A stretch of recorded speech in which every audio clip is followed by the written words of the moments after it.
بحسبان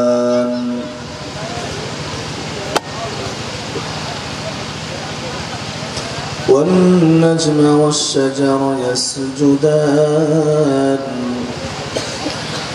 وفضل زمانا على زمان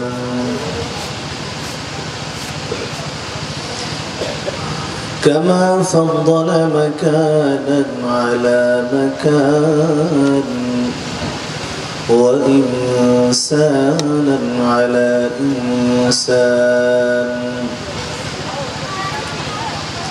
ونشهد أن لا إله إلا الله وحده لا شريك له لا ضد له ولا ند له ولا مثل له ولا مثيل له ثم نشهد أن سيدنا وسندنا وحبيبنا وطبيب قلوبنا ومولانا محمدا عبده ورسوله الذي أرسله الله إلى الناس بالحق بشيرا ونذيرا وداعيا إلى الله بإذنه وسراجا وقمرا منيرا أما بعد فأعوذ بالله من الشيطان الرجيم بسم الله الرحمن الرحيم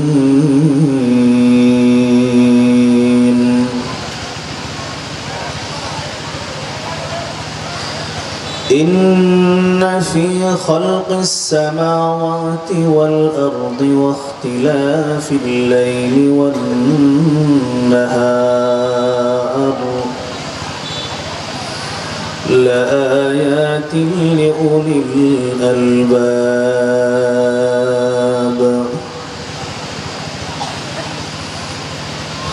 وقال رسول الله صلى الله تعالى عليه وسلم رأس العلم معرفة الله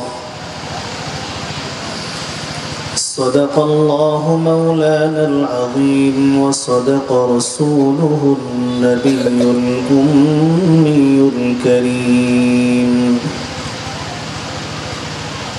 ونحن على ذلك لمن الشاهدين والشاكرين والذاكرين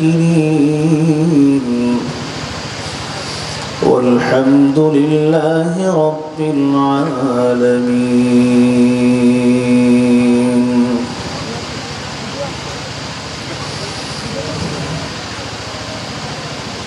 हर लहज़ा है मोमिन की नई शान नहीं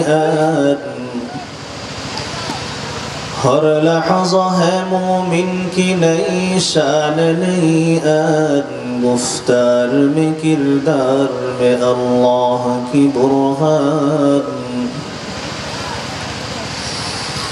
गुफ्तार में किरदार में अल्लाह की बुरहान गफ्फारी व क़हारी व क़ुद्दूस व जबरूत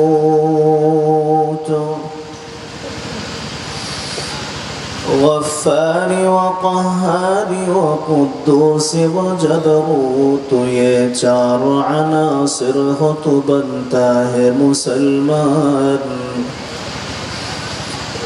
ये चारों अनासिर हो तो बनता है मुसलमान हमसाया जिब्रील अमी बंदे खाकी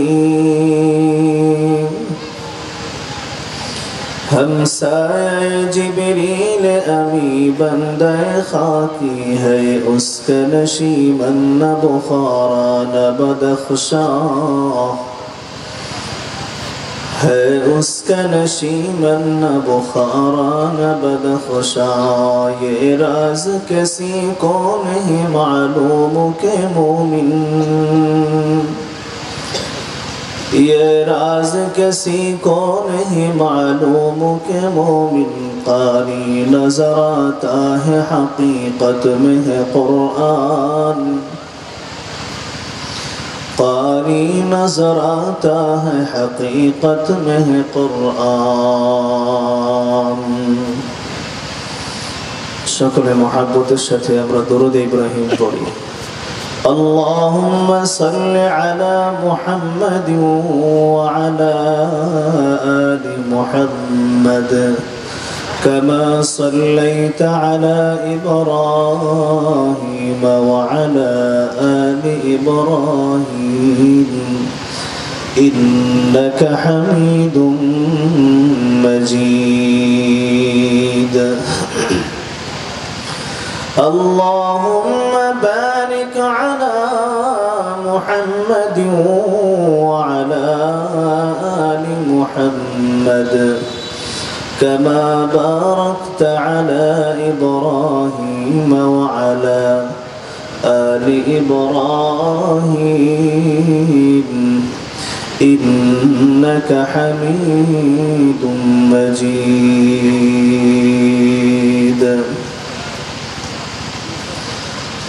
হরিপুর উত্তরপাড়া যুব সমাজ ও মসজিদের উদ্যোগে আয়োজিত অধ্যকার ইসলামী মহাসম্মেলনের সদরে ইজলাস সভাপতি উপস্থিত মুআজ্জাজ মুকাররম হযরত উলামায়ে কেরাম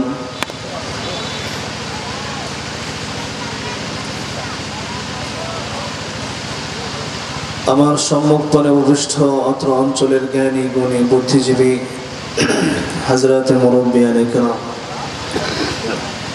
समबयस्क युवक भाई और बंधुगण पर्दार अंतराले अवस्थानरत आमार अत्यंत मुआज्जाजा मुहतारामा आबेदा सालेहा मुमिना मुतकिना मुहसिना आमार अत्यंत इज्जतेर एवं सम्मानेर मा ओ बोनेरा समस्त तारीफ और प्रशंसा सेई महान आल्लाह जल्ला जलालुहु अम्मा नवालुहुर दरबारे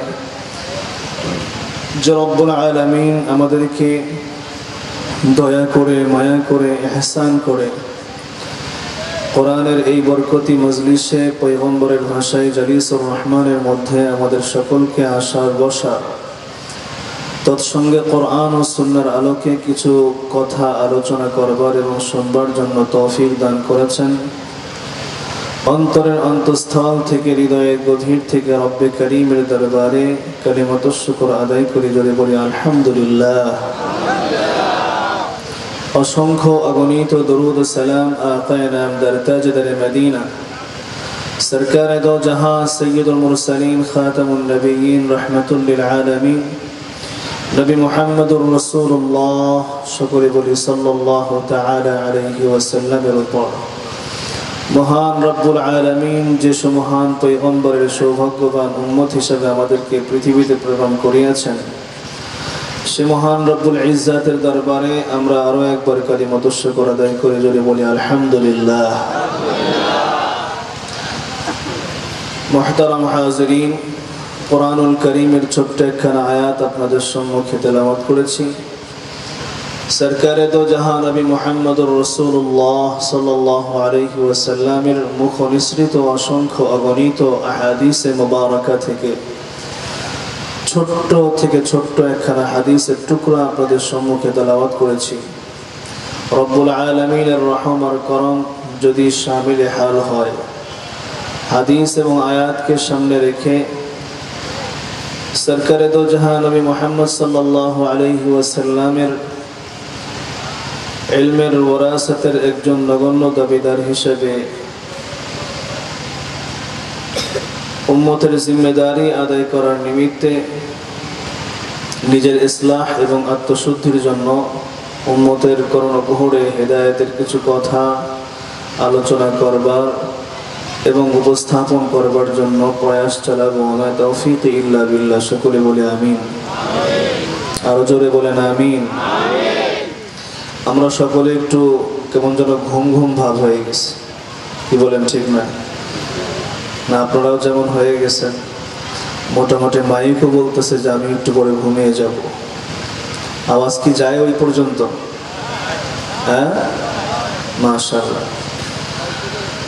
তো মাঠের দিকে একটু পরস্পরে তাকাই, দেখেন তো বাংলাদেশের মানচিত্রের মতো লাগে কিনা। কেমন? এটা কি কোরআনের মাজলিস কিনা? জোরে বলেন, কথা বলে না, আওয়াজ দিয়ে বলেন এটা কোন মাজলিস? কোরআনের মাজলিস কিনা? উলামায়ে কেরাম এখানে বসা আছে, কোরআনে কারীমের একটা মাজলিসের মধ্যে তার একটা ইজ্জত আছে না নাই? মেহেরবানি করে আর একবার বলবো ইনশাআল্লাহ, আমরা মাঝখানে জায়গাগুলো মেহেরবানি করে পূরণ করে বসি। করতেই হবে এটা, না হলে আওয়াজ শুরু হবে না। যতক্ষণ না পর্যন্ত না হবে ততক্ষণ আলোচনা শুরু করাই যাবে না, এটা আদবের খেলাফ হবে। এই সুযোগে অনেকে চিন্তা করছে যেহেতু উঠতেই হবে, তাহলে একদম গেট দিয়ে বেরোই চলে যায়। হ্যাঁ, এরকম মেহেরবানি করে এরকমটা না করি। আর যুব সমাজের উদ্যোগে যেহেতু আজকের মাহফিল প্রোগ্রাম, যুবক ভাইদেরকে বিশেষ করে লক্ষ্য করে বলবো, রাস্তাঘাটে মাশাআল্লাহ অনেক যুবক ভাইকে দেখা গেছে। যদি মেহেরবানি করে এই 1.5 ঘন্টা থেকে 1 ঘন্টার জন্য যদি এই মজলিসের মধ্যে বসা যায়, তাহলে আল্লাহ পাক চাহেন তো অল্প সময়ের মধ্যে আল্লাহ অনেক বরকত দান করবেন। এখানে কি পানি পড়তেছে নাকি? হ্যাঁ, খুব বেশি পরিমাণ না? মানে এটার কারণে এই পুরাটার মধ্যে একটা অন্যরকম দেখা যাচ্ছে। আপনারা একটু আরেকটু সামনে আগান। আমি অল্প সংখ্যক মানুষ নিয়ে ওয়াজ করতে, যদি তারা মনোযোগ সহকারে শোনে, তাহলে এটা দিয়ে আমি স্বাচ্ছন্দ্য বোধ করবো ইনশাআল্লাহ। জি, একটু সামনে আগান। যুবক যারা আছে তারা একটু আগায় যাও ভাই, যারা বৃদ্ধ বাবারা আছে তাদেরকে কষ্ট না দেয়া।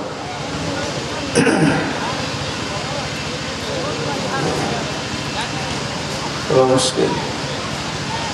মাশাআল্লাহ, আল্লাহ পাক রব্বুল আলামিন সকলের আমলের মধ্যে বরকত নসিব করেন। আচ্ছা, ওটা পরে ওই যে মোবাইল আলা পাওয়া গেছে। আর মাইকালা ভাই, আমি বুঝতে পারতেছি আপনাদের কষ্ট হচ্ছে, আমারও খুব কষ্ট। একটু মেহেরবানি করে যতটুকু কুলায় একটু দেন। আল্লাহর বান্দারা আসছে, কিছু কথা আমরা মুযাকারা করি। আল্লাহ বলেন ফাযাক্কির ফাইন্না যিকরা তানফাউল মুমিনিন। একটু আলোচনা পরস্পরে মুযাকারার মাধ্যমে মুমিনের ঈমানের মধ্যে বরকত হয়, কি বলেন, ঠিক না? মোটামুটি এতটুকু হলেও চলবে। আলহামদুলিল্লাহ, আল্লাহ আপনাদের আমলের মধ্যে বরকত নসিব করেন। কারণ এটা একটা যান্ত্রিক যন্ত্র, কি বলেন, ঠিক না? আমি যতই এখান থেকে আওয়াজ দিব না কেন, যদি মেশিন আওয়াজ গ্রহণ না করে, তাহলে এটা দিয়ে বেশিক্ষণ চলা যাবে না, ঠিক না? আপনাদের সম্মুখে একটি আয়াতে কারিমা তেলাওয়াত করেছি। আয়াতটার মর্ম এবং হাদিসের মর্ম উপস্থাপন করে আমি আমার আলোচনাটাকে শেষ প্রান্তে নিয়ে যাওয়ার চেষ্টা করব। আল্লাহ পাক রব্বুল আলামিন ধৈর্যের সাথে আমলের নিয়তে মুতাওয়াজ্জা হয়ে কথাগুলো শোনার এবং আমল করার জন্য আল্লাহ পাক আমাদের সকলকে তৌফিক দান করেন। বক্তা এবং শ্রোতা উভয় শ্রেণীর মানুষকেই আল্লাহ পাক আমলের তৌফিক নসিব করেন। জোরে বলেন আমিন। মুহতারাম হাজিরিন, এটা একটা কোরআনের মাজলিস, ঠিক কি না? কোরআনের মহব্বতে এসেছি। কোরআন কার কালাম? জোরে বলেন, কার কালাম? আল্লাহর কালাম। কোরআনের মহব্বত মানেই আল্লাহর মহব্বত, ঠিক কি না? আল্লাহ রব্বুল আলামিন আমাদেরকে রহম করে এখানে পাঠিয়েছেন, এটা আল্লাহ আমাদেরকে মহব্বত করেছেন। যাকে আল্লাহ ভালোবাসছেন সে সামিয়ানার নিচে আসতে পেরেছেন। তো আল্লাহ পাক রব্বুল আলামিন বান্দাকে রহম করেন, বান্দার উপরে দয়া করেন। বান্দা আল্লাহর হক আদায় করে কিনা এটা দেখার বিষয়। আপনাদের কি ধারণা, আল্লাহ পাক রব্বুল আলামিন কি তার জিম্মেদারি আদায় করেছেন? কথাটা বুঝে আসলো না। আমাদের উপরে যে আল্লাহ পাকের একটা জিম্মাদারি আছে, আমাদেরকে আল্লাহ খাওয়াবেন, আল্লাহ পড়াবেন, আল্লাহ পাক আমাদেরকে শান্তি শৃঙ্খলা দিবেন, এগুলোকে আল্লাহ দিচ্ছেন আমাদেরকে? না সামান্য ত্রুটিও রাখছেন? কোনো ত্রুটি দেখার বিষয় হচ্ছে যে আমরা আল্লাহ পাকের জন্য কতটুকু করলাম। কি বলেন, ঠিক না? আল্লাহু আকবার। তো বান্দার সাথে আল্লাহ পাকের একটা সম্পর্ক হলো, আল্লাহ হলেন মুনিব, বান্দা হলো তার গোলাম। আমরা গোলাম কার গোলাম? জোরে বলেন, কার গোলাম?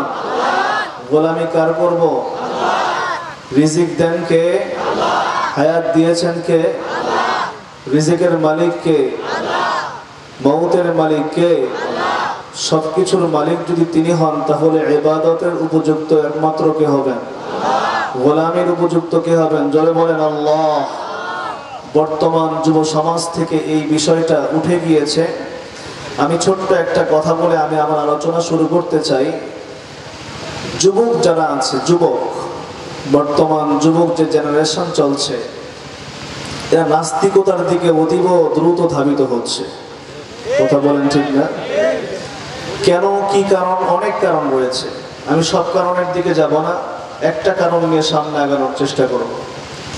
নাস্তিক আগে বেশি ছিল না, আজ থেকে 20 বছর পূর্বে এরকম নাস্তিকতার ঘন ঘটা বাংলার জমিনে দেখা যায় নাই যতটা এখন দেখা যায়। কথা বলেন, ঠিক না? এর পেছনে আছে সবচেয়ে বড় একটি মৌলিক কারণ, সেটা হলো কোরআনী শিক্ষা, যেটা সকালবেলায় চলতো, মক্তবের মধ্যে যায় আমরা শিখেছি, যেটাকে সাবাহি মক্তব বলা হয়, এটাকে বাতিল করে দেওয়া হয়েছে, সমাজ থেকে উঠে গেছে বর্তমান। ওই প্রেক্ষাপটে আমি আসবো ইনশাআল্লাহ। তো নাস্তিক কাকে বলা হয়? যে আল্লাহর পরিচয় জানে না। জোরে বলেন, যে আল্লাহর পরিচয় জানে না, আল্লাহ পাক কে তা চিনে না। এক পর্যায়ে সে আল্লাহকে অস্বীকার করে ফেলে। নাউজুবিল্লাহ। জোরে বলেন। প্রশ্ন রাখা যদি হয় যে আল্লাহ পাক যদি কেউ না থাকে, তাহলে আসমান কে বানালো? বলে এমনি এমনি হয়েছে। জমিন কেমনে হলো? বলে এমনি এমনি হয়েছে। তুমি কিভাবে হলো? বলে ন্যাচারালি এমনি হয়েছে। আবারও যে থাকবে না, তোমার বাবাও যে নাই, বলে এমনি এমনি মারা গেছে। এটা প্রাকৃতিক ভাবেই হয়ে থাকে, ন্যাচারালি এটা সিস্টেম। কোন খালেক আর সৃষ্টিকর্তা আল্লাহ বলতে কেউ নাই, যে নাকি জগৎকে বানাইতে পারে, যে আমাদেরকে পালতে পারে, যে আমাদেরকে মউত দিতে পারে, হায়াত দিতে পারে, যে তামাম কায়নাতকে চালাইতে পারে, এরকম করনেওয়ালা জাত আর সত্তা বলতে কেউ নাই। জোরে বলেন নাউজুবিল্লাহি মিন যালিক। এই মতামত কাদের? জোরে বলেন কাদের? নাস্তিকদের। বর্তমান ইউনিভার্সিটিতে অধিকাংশগুলোর মধ্যে দেখা যায় নাস্তিকতার চর্চা দেখা যাচ্ছে। আমি আমার মসজিদের এক মুসল্লি, আল্লাহ পাক রব্বুল আলামিন তাকে হেদায়েত দান করেছেন, বলে হুজুর, একটা সময় এমন একটা দিকে চলে গিয়েছিলাম যেটার আর ভাষা নাই। বলে কিভাবে? বলে একটা সময় আমার অবস্থা এমন ছিল, আল্লাহের উপরে কোনো ইয়াকিন আর বিশ্বাস আমার ছিল না। আমি প্রায় নাস্তিক হয়েই গিয়েছিলাম। আমার বাড়ির পাশে একজন আলেম আছে, আমারই সমবয়স্কীয়।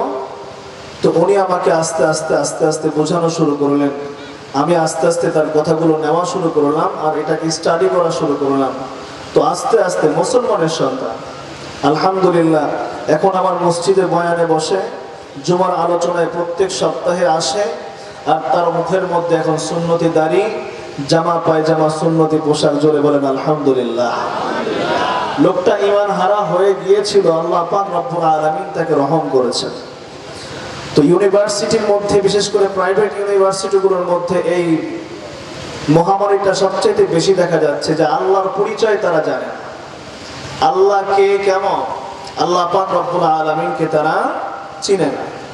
আমি যে আয়াতে কারিমা তেলাওয়াত করেছি, এই আয়াতের মধ্যে আল্লাহ পাক রব্বুল আলামিন কয়েকটি কথা নিদর্শন উল্লেখ করে দিয়ে বলেছেন, ওগো বান্দারা, আল্লাহ রব্বুল আলামিনকে চেনার জন্য তোমাদের বেশি দূর যাইতে হবে না। চোখের সামনে যেগুলো দেখছো, এগুলোর মধ্যেই আল্লাহর পরিচয় খুঁজে পাওয়া যাবে। আমার কথাগুলোকে বুঝে আসতেছে? একদম সাদা মাটা ভাবে আপনাদের সম্মুখে আয়াতের মর্মটা উপস্থাপন করে কিছু উদাহরণ পেশ করে বড়দের কিছু কথা নকল করে চলে যাবো ইনশাআল্লাহ। আল্লাহ পাক রব্বুল আলামিনের পরিচয় জানার ইচ্ছা আছে কার কার? হাত উঠায়া বলেন। আল্লাহ সকলকে আপনার মারিফত দান করেন। নবী আলাইহিস সালাতু ওয়াস সালাম বলেন রাসূল ইলমি মারিফাতুল্লাহ, জ্ঞানের মূল উৎসই হলো আল্লাহ পাক রব্বুল আলামিনের পরিচয়। জোরে বলেন আল্লাহু আকবার।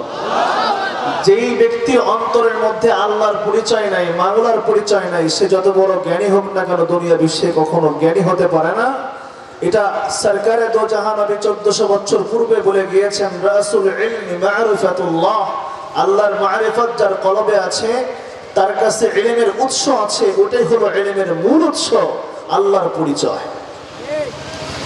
আমার মধ্যে জজ ব্যারিস্টার করার যোগ্যতা আছে, আমি বহুত বড় উকিল, আমি বহুত বড় ইঞ্জিনিয়ার, আমার মধ্যে দুনিয়াবি সব শিক্ষা রয়ে গেছে, আমি অনেক বড় শিক্ষিত, সব ঠিক আছে, কিন্তু আল্লাহকে চিনলাম না, সরকারের ভাষায় পয়গম্বরের ভাষায় এই লোকটা জ্ঞানী হতে পারে না। কথা বলেন ঠিক না বেঠিক?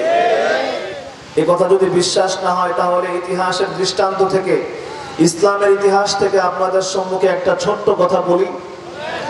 আবু জেহেলকে চিনেন? হ্যাঁ, চিনেন? এই এলাকায় একবার আসছিল মনে হয়, দাওয়াত দিছিলেন আপনারা? বলেন তো দেখি, আবু জাহালের নাম কি ছিল? আবু জাহাল না অন্য কিছু? কি সেটা? আবুল হিকাম। জোরে বলেন কি? আবুল হিকাম। হিকাম মানে হচ্ছে হিকমত আর জ্ঞানের গভীরতা যার মধ্যে আছে। বলে তৎকালীন সময়ে আরবের মধ্যে সবচাইতে বুদ্ধিমান, সবচাইতে জ্ঞানী, সবচাইতে বড় জ্ঞানের ভান্ডার ছিল আবুল হিকামের নিকটে, যার নাম ছিল উমর ইবনে হিশাম। উমর না, আমর ইবনে হিশাম, হিশামের পুত্র আমর এতটাই জ্ঞানী ছিল যে মানুষ তাকে ভালোবেসে আবুল হিকাম তার নাম রেখেছে। জ্ঞানীর পিতা। কিসের পিতা? জ্ঞানের পিতা। খুব ভালো করে খেয়াল করবেন, তাতে বোঝা গেল আবু জাহালের ভিতরে জ্ঞানের অভাব ছিল না। কথা বলেন না?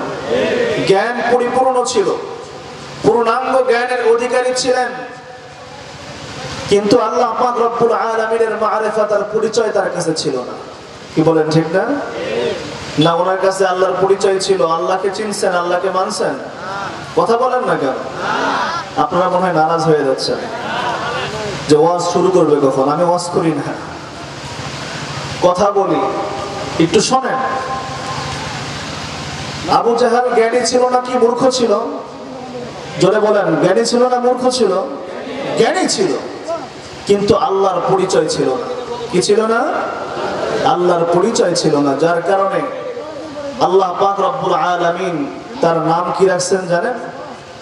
এক কবি এটাকে বলে الناس كناه أبا حكم والله كناه أبا جهل। ভাই সাউন্ড এরকম হলো কেন? সাউন্ড দেখার চাইতে শোনার দামটা বেশি। মেহরবানি করে সাউন্ডটা দেন, দেখলে পরে যদি তকদিরে থাকে দেখবে। মাইক বন্ধ করে দিয়েছে, মাইক বন্ধ না করে পরে দেখতে পাবে। আচ্ছা, এইটা চালু করেন দ্রুত করে, সেই সার্ভিসটা পাচ্ছি আর হবে।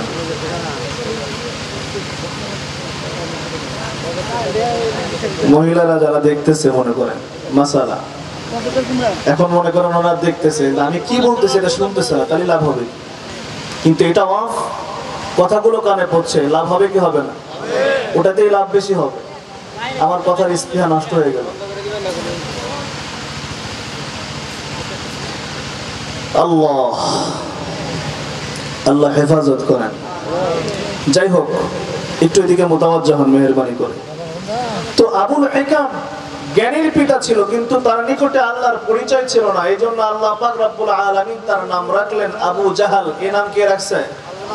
জোরে বলেন, কে রাখছে? আল্লাহ। আল্লাহ বললেন তুমি আবুল হিকাম নয়, জ্ঞানীর পিতা নয়, যার সম্মুখে সত্য সুস্পষ্ট, সমস্ত নিদর্শন স্পষ্ট, সব কিছু থাকার পরেও একদম উজ্জ্বল নক্ষত্রের মতো সত্য উপস্থাপিত হওয়ার পরেও যে নাকি সত্যকে অস্বীকার করতে পারে, একে জ্ঞানী বলা যায় না। সবচাইতে বড় মূর্খ, বড় মূর্খের পিতা।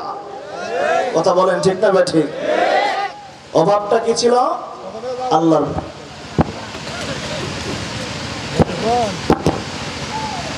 মাইক ঠিক করে না, তাছাড়া বলেন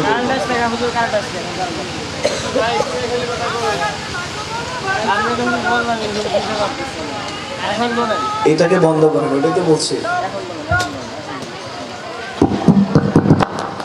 মাইকেলা ভাই রাগ করছে, দোয়া করি আমরা, আল্লাহ কবুল করছেন। দেখছেন, আলহামদুলিল্লাহ, আরো জোরে বলেন আলহামদুলিল্লাহ। তো আল্লাহ পাক রব্বুল আলামিন তার পরিচয় দেওয়ার জন্যই এই আয়াতে কারিমার মধ্যে ইরশাদ করেছেন। আল্লাহ বলেন, ইন্না ফি খালকিস সামাওয়াতি ওয়াল আরদি ওয়াখতিলাফিল লাইলি ওয়ান নাহার লাআয়াতিন লিউলিল আলবাব। আল্লাহ রাব্বুল আলামিন বলেন, ইন্না ফি খালকিস সামাওয়াতি ওয়াল আরদ, নিশ্চয় আসমান সমূহ আর জমিন সৃষ্টির মধ্যে, রাত্র আর দিনের পরিবর্তনের মধ্যে জ্ঞানীদের জন্য আমি আল্লাহ পাক রব্বুল আলামিনের পরিচয়ের জন্য সুনিশ্চিত নিদর্শন রয়ে গিয়েছে। কি বুঝাইতে চান আল্লাহ? আল্লাহ আমাদেরকে বলতে চান, ও দুনিয়ার মানুষ, আমি রব্বুল আলামিনকে চেনার জন্য বহুত বড় বড় গ্রন্থ আর বড় বড় কিতাব পড়ার প্রয়োজন নাই। একজন আদনা থেকে আদনা একজন মূর্খ মানুষও যেন আমি আল্লাহ পাক রব্বুল আলামিনকে চিনে, কারণ আমি আল্লাহ তার মধ্যে আকল দিয়েছি, জ্ঞান দিয়েছি, আর তার সামনে আমি আল্লাহর নিদর্শন পেশ করে রেখে দিয়েছি। হাদিসের মর্ম থেকে বোঝা যায়, কুল্লু শাইইন ইয়াদুল্লু আলা খালিকিহি, আল্লাহর জমিনের প্রত্যেকটা মাখলুক, প্রত্যেকটা সৃষ্টি আল্লাহ পাক রব্বুল আলামিনের পরিচয় বহন করে বেড়াইতেছে। কথা বলেন ঠিক না বেঠিক? যে জমিনটার উপরে আমরা বসে আছি, ঘাস সবুজ কে বানিয়েছেন? সারা জীবন চেষ্টা করলেও কোনো বিজ্ঞানী, কোনো সায়েন্সটিক যদি চেষ্টা করে, তাহলে একটা ঘাসের একটা লতাও সে বানাইতে পারবে নাকি? ও দুনিয়ার মুসলমান, আল্লাহর গোলাম, খুব মনোযোগ লাগান। তাহলে একটা ঘাসের একটা লতা যদি কেউ বানাইতে সক্ষম না হয়, মানব জ্ঞান এই কথা সঙ্গে সঙ্গে বলে দেয়, তাহলে মান খালাকা হাদা, এটাকে কে বানালো? আল্লাহর কোরআন বলে, ও আমার বান্দারা, যেটা তোমাদের মাথায় আসে কেউ বানাইতে পারে না, সেইটাই আমি আল্লাহ রাব্বুল আলামিন বানিয়েছি। আল্লাহ বলেন, ইন্না ফি খালকিস সামাওয়াত, আসমান সমূহ বানানোর মধ্যে আমি আল্লাহ রাব্বুল আলামিনের নিদর্শন আছে। কি বলেন, আছে না নাই? সামনে তাকাইলেই, দূর দূরান্ত মাঠ প্রান্তরে তাকাইলেই আসমানটা দেখা যায় কি যায় না? আল্লাহ একদম ডিসপ্লে করে চোখের সামনে ধরে রেখেছেন, বান্দারে একটু উপরের দিকে তাকাও, উনজুর ইলাস সামাই ওয়া ফাওকিহা, তুমি তোমার আসমানের দিকে তাকাও, আসমানের বিশালতার দিকে তাকাও, আমি আল্লাহ পাক রব্বুল আলামিনের নিদর্শন সেখানে খুঁজে পাবে। মনের মধ্যে প্রশ্ন, আসমানের দিকে তো কতই তাকাইলাম, তাহলে কেমনে তোমার নিদর্শন পাই? আকলটাকে একটু খাটাও আর আকল বুদ্ধিটাকে একটু কাজে লাগাও, যেই জন্য আল্লাহ আমাদেরকে জ্ঞান দিয়েছেন। আল্লাহ বলেন, একটু আসমানের দিকে তাকায় ভাবো, এত বড় বিশাল আসমান কেমনে খুঁটি ছাড়া রয়ে গেল? এতটুকু একটা সামিয়ানা বানানোর জন্য কতগুলো খুঁটি আমরা ব্যবহার করেছি। আল্লাহ পাক রব্বুল আলামিন কোরআনের মধ্যে ঘোষণা করে দিয়ে বলেন, ও আমার বান্দারা, এত বড় বিশাল আসমান আমি আল্লাহ পাক রব্বুল আলামিন বানিয়েছি, পৃথিবীর কোন প্রান্তে একটা খুঁটির ব্যবহার করি না। কাদেরে কুদরতু দারি বরকামাল, أنت ربي أنت حسبي ذو الجلال, الله أكبر। কোথাও যায় খুঁটি নাই, দেখতে মনে হয় দূর প্রান্তরে যায় আসমানটা নিচু হয়ে গেছে, হয় কি না? যখন কেউ দেখে অনেক দূর থেকে দেখলে বুঝি মনে হয় ঢাকায় যায় বোধ হয় তার আসমানটা ওই জায়গায় পড়ে গেছে। ব্যক্তি যখন ঢাকায় যাবে যায় দেখে সিলেটের দিকে বোধহয় আসমান পড়ে গেছে। আল্লাহ পাক রব্বুল আলামিন বলে, বান্দা এত সুন্দর করে বানিয়েছি, এত সুন্দর করে বানিয়েছি, তামাম পৃথিবীর সমস্ত জমিনের উপরে যে আসমান আমি আল্লাহ রেখেছি সব জায়গায় সমতল করে বানিয়েছি। এই রকমের আসমান একটা বানান নাই। আল্লাহ পাক রব্বুল আলামিন একটা দুইটা করতে করতে 7টা আসমান আল্লাহ বানায়েছেন। এক একটা আসমানের পরিধি আল্লাহর পয়গম্বর হাদিসের মধ্যে ইরশাদ করেন, একটা উদাহরণ পেশ করে পয়গম্বর বলেন, বিশাল বড় বিস্তৃত একটি মাঠ, আমাদের এই মাঠটা একটু ছোট, কি বলেন ঠিক না? বিশাল বড় মাঠ, এই মাঠের মধ্যে 1 টাকার একটা কয়েন ফেলে রাখলে কয়েনের তুলনায় এই মাঠটা কত বড় বিশাল, ঠিক না? সরকারে দো আলম নবী মুহাম্মদুর রাসূলুল্লাহ সাল্লাল্লাহু আলাইহি ওয়াসাল্লাম বলেন, প্রথম আসমানের তুলনায় এই পৃথিবী নামক জগৎটা এরকম বিশাল বিস্তৃত মাঠের মধ্যে একটা ছোট্ট কাঁচা টাকা ফেলার মতো হয়ে আছে। তাহলে এই পৃথিবী থেকে প্রথম আসমানটা কত বিশাল, কথা বলেন ঠিক কিনা? এই পুরো জমিন, পৃথিবীর জমিনটা 20 কোটি বর্গ মাইলের ব্যাস। কতটুকু? 20 কোটি বর্গ মাইল এই পুরো জমিন। এর চাইতে 13 লক্ষ গুণ বড় হলো আসমানের সেই সূর্য, যেটা আল্লাহ পাক রব্বুল আলামিন প্রথম আসমানের মধ্যে রেখে দিয়েছেন। সুবহানাল্লাহ। রাতে বাইতে যাব, যে আসমানের সেই সূর্যের চাইতে তারকাগুলো যেগুলো আমরা দেখি এগুলো আরো কোটি কোটি গুণ সূর্যের চাইতে বড়।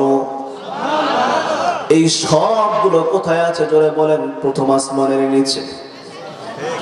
বুঝাইতে পারলাম না, কোথায় আছে এগুলো? নাকি সপ্তম আসমানে? তাহলে তো দেখতে পাইতাম না আমরা তো দেখি রাত্রে বেলায় জলজল করছে তারকারাজি, কথা বলেন ঠিক না বেঠি? বোঝা যায় এগুলো সব প্রথম আসমানের নিচে। কোটি কোটি তারকা, এই পৃথিবী থেকে 13 লক্ষ গুণ বড় সূর্য, সেই সূর্যকে আল্লাহ পাক রব্বুল আলামিন ঝুলিয়ে রেখেছেন প্রথম আসমানের নিচে। তাহলে এবার একটু আকল দিয়া ভাবি, তাহলে প্রথম আসমানটা কত বড়? ওই যে পয়গম্বর বলেছেন, বিশাল বিস্তৃত মাঠের মধ্যে পড়ে থাকা একটা কাঁচা টাকার মতো এই পৃথিবীর এই জগৎটা, আর আসমানটা তার চাইতে এত বড় বিশাল। এরপরে আর একটু সামনে যাই, প্রথম আসমানের তুলনায় দ্বিতীয় আসমানটা ঠিক ওই রকমের বড়। দ্বিতীয় আসমানের তুলনায় তৃতীয় আসমানটা ঠিক ওই রকমের বড়। তৃতীয় আসমানের তুলনায় চতুর্থ আসমানটা ওই রকমের বড়। চতুর্থ আসমানের তুলনায় পঞ্চম আসমানটা ওই রকমের বড়। পঞ্চম আসমানের তুলনায় ষষ্ঠ আসমান, ষষ্ঠ আসমানের তুলনায় আল্লাহ পাক রব্বুল আলামিন সপ্তম আসমানটাকে ওই রকমের বড় করে বানিয়েছে। আল্লাহ পাক রব্বুল আলামিন বলেন, তাবারাকাল্লাযী বিয়াদিহিল মুলকু ওয়া হুয়া আলা কুল্লি শাইইন কাদির আল্লাযী খালাকাল মাউতা ওয়াল হায়াতা লিয়াবলুয়াকুম আইয়ুকুম আহসানু আমালা ওয়া হুয়াল আজিজুল গফুর الذي خلق 7 سماوات طباقا আল্লাহ পাক রব্বুল আলামিন বলে, বান্দা আসমান আমি একটা বানাই নাই, আমি আল্লাহ 7টা আসমান বানিয়েছি ধাপে ধাপে। সুবহানাল্লাহ। এই আসমানটাকে পুরো পৃথিবীর জন্য আমি আল্লাহ ছাদ বানিয়েছি, যাতে করে আমার বান্দারা কষ্ট না পায়। বান্দার যখন যেটা প্রয়োজন আমি আল্লাহ পাক রব্বুল আলামিন সেটার ইন্তজাম করে থাকি। কোন জমিনে বৃষ্টি লাগবে, কখন কোথায় রৌদ্র লাগবে আমি আল্লাহ ভালো জানি। যেই ব্যক্তির ক্ষেতের মধ্যে পানির দরকার আমি আল্লাহ পাক রব্বুল আলামিন সেখানে পানির ব্যবস্থা করি।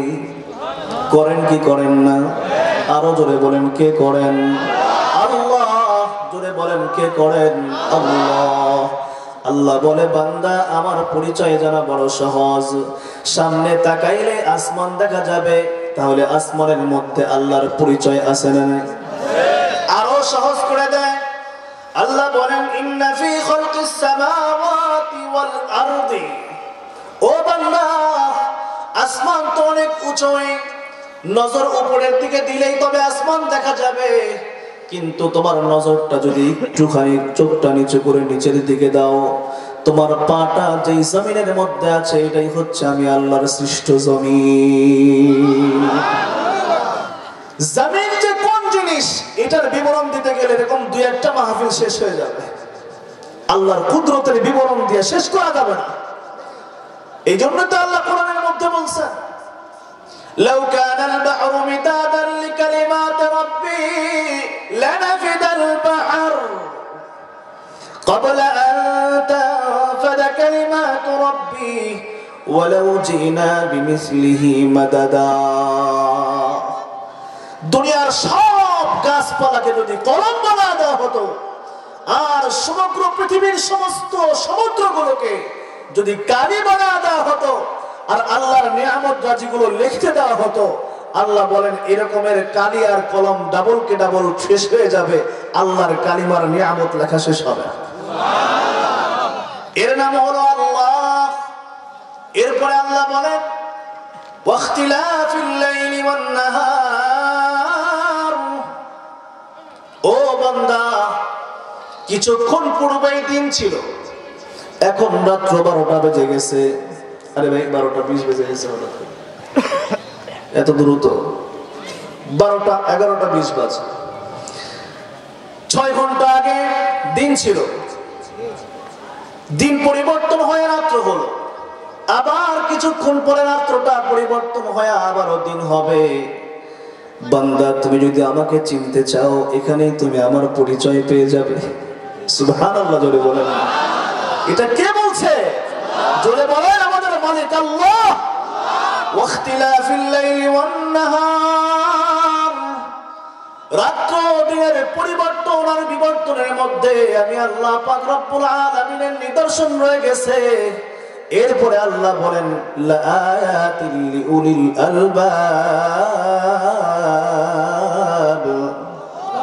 জ্ঞানীদের জন্য এখানে নিদর্শন। কাদের জন্য? জ্ঞানী কারা? যাদেরকে আল্লাহ পাক আকল দিয়েছেন, আমাদেরকে আল্লাহ সুস্থ বিবেক দিয়েছেন, চিন্তা করার সঙ্গত কারণ দিয়েছেন, সুযোগ দিয়েছেন, বলে তোমরাই জ্ঞানী, যদি তোমরা চিন্তা করো তো আমি মাওলার পরিচয় পেয়ে যাবে। আল্লাহর পরিচয় পাওয়া বড় কঠিন জিনিস নয়, আল্লাহর পরিচয় বড় সহজ। ও বান্দা, ইমামে আজম আবু হানিফা রাহিমাহুল্লাহ তাআলা তার এক মাসআলার মধ্যে, ফিকহের মাসআলার মধ্যে উল্লেখ করেছেন, যদিও অন্য অন্য ফুকাহায়ে কেরাম আইম্মায়ে কেরাম এখানে ইখতিলাফ করেছেন, ভিন্ন মত পোষণ করেছেন, ইমামে আজম আবু হানিফা রাহমাতুল্লাহি আলাইহি বলেন কোন একজন মানুষ যদি পাহাড়ের চূড়ার মধ্যে জন্মগ্রহণ করে সেখানেই যদি সে বসবাস করে, পৃথিবীর কারো সঙ্গে তার কোনো দেখা সাক্ষাৎ নাই, কোন দাওয়াত দেওয়ালা তাকে আল্লাহর পরিচয়ের দাওয়াত নিয়ে তার কাছে যায় নাই, নবীকে চেনে না, আল্লাহকে চেনে না, এরকম দাওয়াত নিয়ে তার কাছে কেউ যায় নাই, ইমামে আজম আবু হানিফার ফতোয়া হলো ওই অবস্থায় থেকে ওই ব্যক্তির উপরে আল্লাহর প্রতি ঈমান নিয়ে আসা ওয়াজিব। প্রশ্ন হতে পারে হুজুর কেন কেন ওয়াজিব, কেন জরুরি আল্লাহর প্রতি ঈমান নিয়ে আসা? তার কাছে তো কেউ ঈমানের দাওয়াত নিয়ে যায় নাই, সে তো আল্লাহর পরিচয় জানে না, রাসূলের পরিচয় জানে না, তাহলে তার উপরে কেন আবশ্যক করে দেওয়া হলো ঈমান নিয়ে আসাটা? ইমামে আজম আবু হানিফা রাহমাতুল্লাহি আলাইহি জবাব দেয়া বলে, ভাই আল্লাহ পাক রব্বুল আলামিন তাকে সুস্থ একটা বিবেক দিয়েছে কিনা? কথা বলেন না? তাকে যে আল্লাহ পাক রব্বুল আলামিন একটা আকলে সালিম দিয়েছেন, সুস্থ বিবেক দিয়েছেন, আর সে পাহাড়ের মধ্যে চড়ে আল্লাহ পাকের নাজ ও নিয়ামত দেখতেছে, আল্লাহ পাকের নাজ ও নিয়ামত ভক্ষণ করছে, জীবন অতিবাহিত করছে, তার এই আকলটা দিয়ে যখন সে ভাববে আর দেখবে যে এগুলো কে বানালো, কই এগুলো চিন্তা করলেই তখন বানানেওয়ালার একজন সৃষ্টিকর্তার কথা তার মনে আসবে। সে হবে কে? বলে সে হবে আল্লাহ। সে আল্লাহর নাম না জানতে পারে, কিন্তু একজন বানানেওয়ালা আছে এই কথার ইয়াকিনার বিশ্বাস তার দিলের মধ্যে থাকতে হবে। আল্লাহ পাক রব্বুল আলামিন তার পরিচয়টাকে বান্দাদের সম্মুখে ওপেন করে দিয়েছেন। আমরা যদি একটু জেহেনটাকে খাটায় দেই, একটু নজরটাকে ঘোরায় দেই, তাহলে বুঝবো যে আল্লাহ পাক রব্বুল আলামিন কত নিকটে আছে। আমার ঘরের আশেপাশে তরুলতা আছে না নাই? জোরে বলেন কে বানায়? জোরে বলেন না কে বানায়? আপনি ছোট্ট একটা মরিচের চারা গাড়লেন, 10 দিন পরে একটু বড় হয়ে গেল, এটা কেমনে হলো? একটু আকল দিয়ে ভাবি, আমি আল্লাহ রাব্বুল আলামিনের পরিচয় পেয়ে যাব। সাহাবায়ে কেরাম অনেকে এসে জিজ্ঞাসা করছে, ইয়া রাসূলুল্লাহ, ইয়া হাবিবাল্লাহ, আল্লাহ পাক রব্বুল আলামিনের পরিচয় কি? আল্লাহ পাকের ডেফিনিশনটা কি? আল্লাহকে কেমনে চেনা যায়? আল্লাহ পাক রব্বুল আলামিন আর কিচ্ছু করেন নাই, সূরা ইখলাস জিবরিলের মাধ্যমে নাজিল করে দিয়েছে। সূরাতুল ইখলাস আল্লাহ পাকের পরিচয় সম্বলিত সূরা। আমি আমার প্রায় মাহফিলের বয়ানে এই কথাটা রেখে দেই, আল্লাহর মারিফত সম্পর্কে আলোচনা করি। জিবরিল আমিন এসে বলে, ইয়া রাসূলুল্লাহ, ইয়া হাবিবাল্লাহ, আপনার উম্মত আপনার রবের পরিচয় জানতে চেয়েছেন। আপনার রব মহান মালিক আল্লাহ সূরাতুল ইখলাস নাজিল করে দিয়েছেন। আল্লাহ পাক রব্বুল আলামিন বলেন পয়গম্বরকে, ওগো আমার পয়গম্বর, কুল, আপনি আপনার উম্মতদেরকে বলে দেন, আল্লাহু আহাদ, আল্লাহ এক। সুবহানাল্লাহ। আল্লাহর পরিচয় 1 নাম্বার, আল্লাহ এক। তার জাতের সঙ্গে কোনো শরীক নাই, তার গুণাবলীর সঙ্গে কোনো শরীক নাই। আল্লাহ পাক আগেও এক, এখনো এক, ভবিষ্যতেও কি আল্লাহর সঙ্গে কোনো শরীক নাই। সংক্ষেপে বলে যায়, আল্লাহ পাক রব্বুল আলামিন বলেন, বান্দা, আমার জাতের মধ্যে কোনো শরীক নাই, আমার সিফাত আর গুণের মধ্যে কোনো শরীক নাই।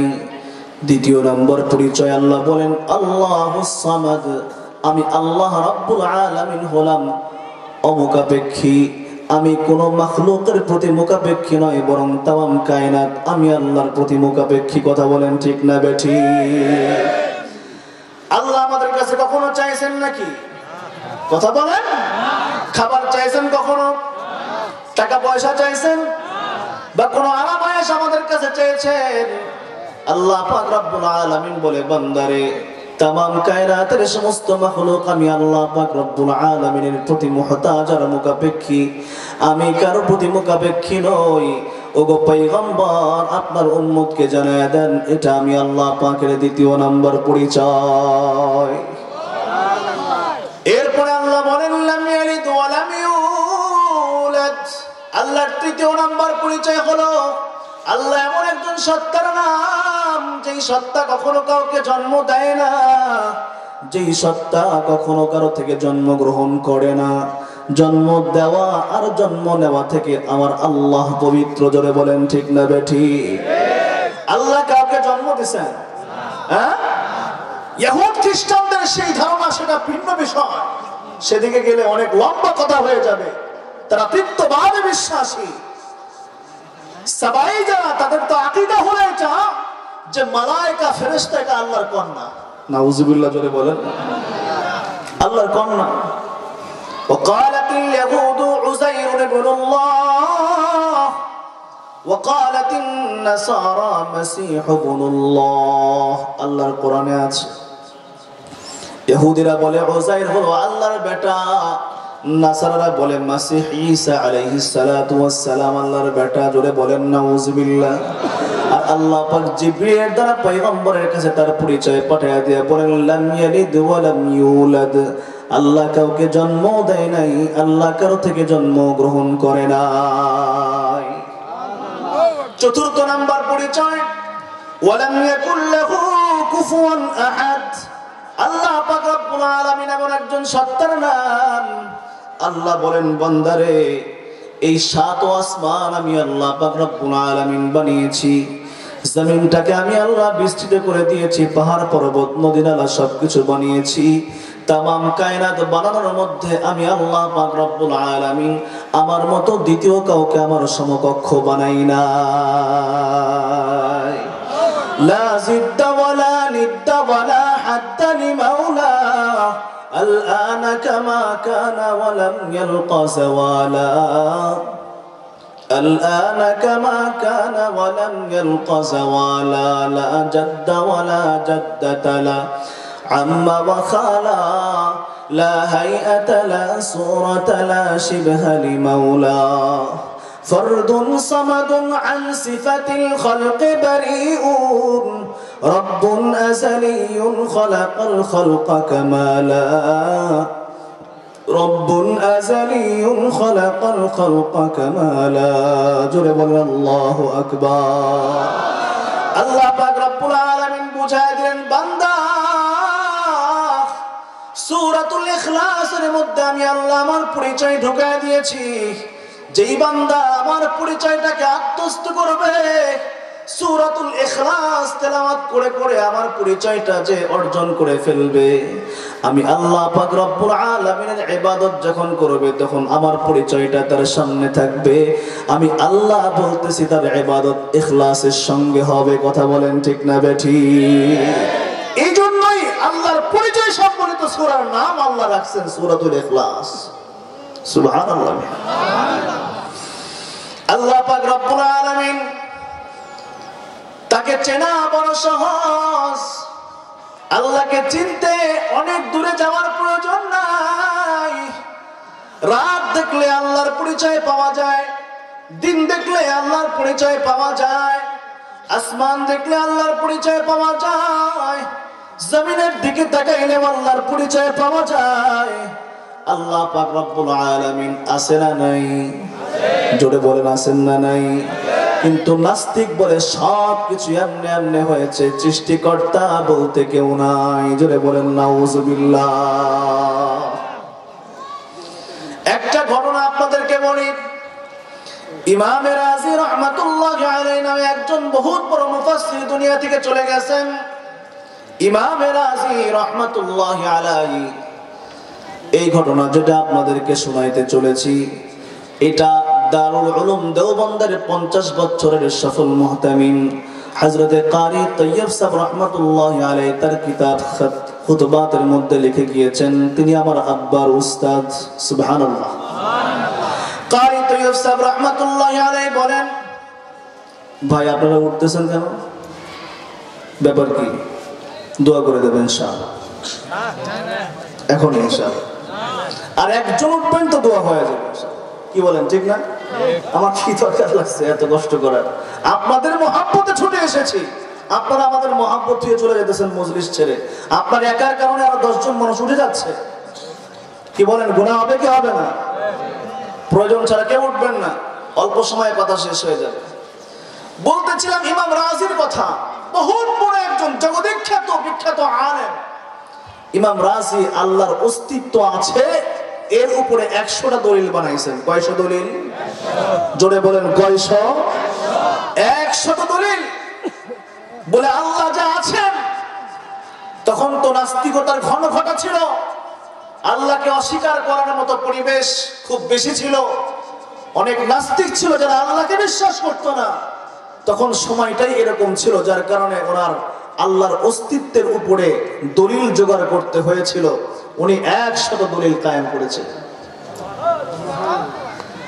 তবে তার মধ্যে একটা গালাত এতটুকু ছিল, খামি বলা চলে, মানে একটা ভুল না, কাছাকাছি জিনিস। সেটা হলো তিনি মনে করতেন যেহেতু আল্লাহর অস্তিত্বের উপরে আমার নিকটে 100 দলিল আছে, সেহেতু আমি আল্লাহর প্রতি সবচাইতে বড় ঈমানদার, আমি সবচাইতে বড় বিশ্বাসী, আমার মতো ঈমানদার আর কেউ নাই।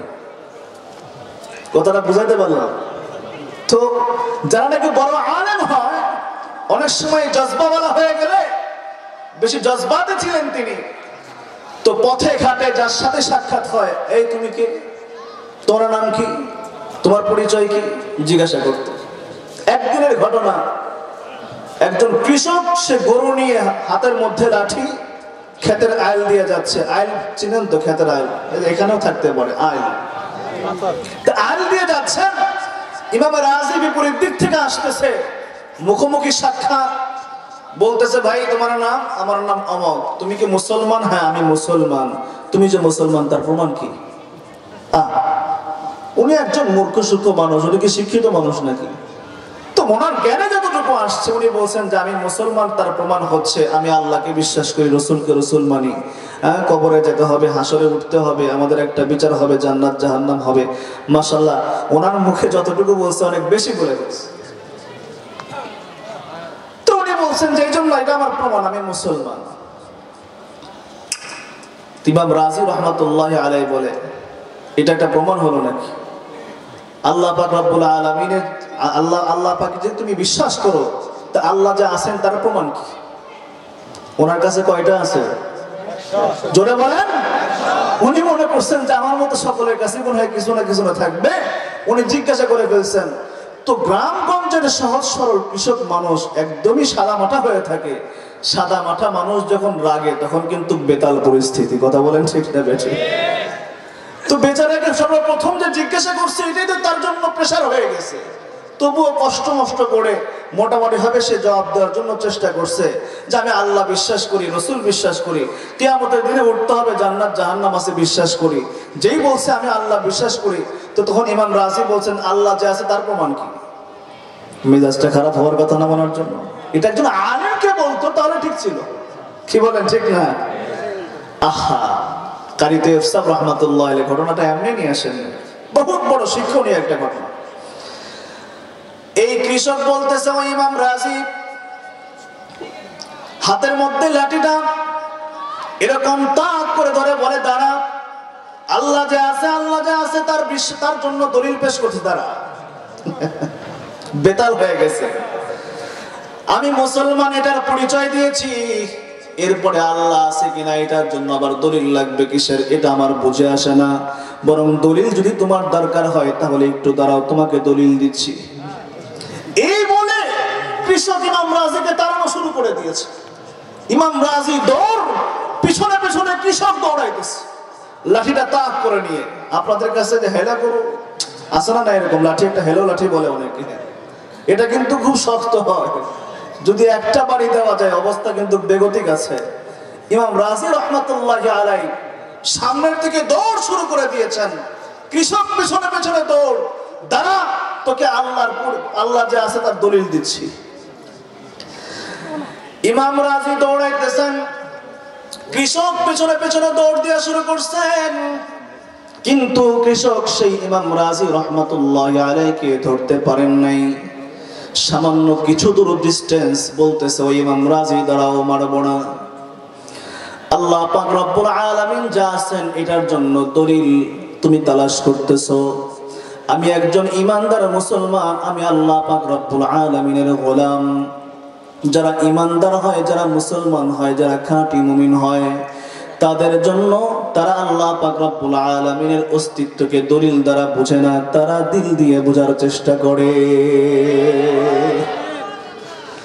ও ইমাম রাজি, আল্লাহ যে আছেন দলিলের দরকার নাই, মুমিন তার মাওলাকে দলিল দেয়া নাই, মুমিন তার আল্লাহকে দিল দিয়ে বোঝে। এই জন্য কবি বলছেন, तू दिल में तो आता है समझ में नहीं आता, तू दिल में तो आता है समझ में नहीं आता, बस जान गया मैं तेरी पहचान यही है, बस जान गया मैं तेरी पहचान यही है। ओ गो अल्लाह, তুমি যে আছো এটা দিল দিয়ে অনুভব করি, বুঝে যদিও আসে না, সব সময়ের জন্য বুঝে আসবে এমনটা নয়। মুমিন তার মাওলাকে দিল দিয়া বুঝে, দলিল দিয়া নয়।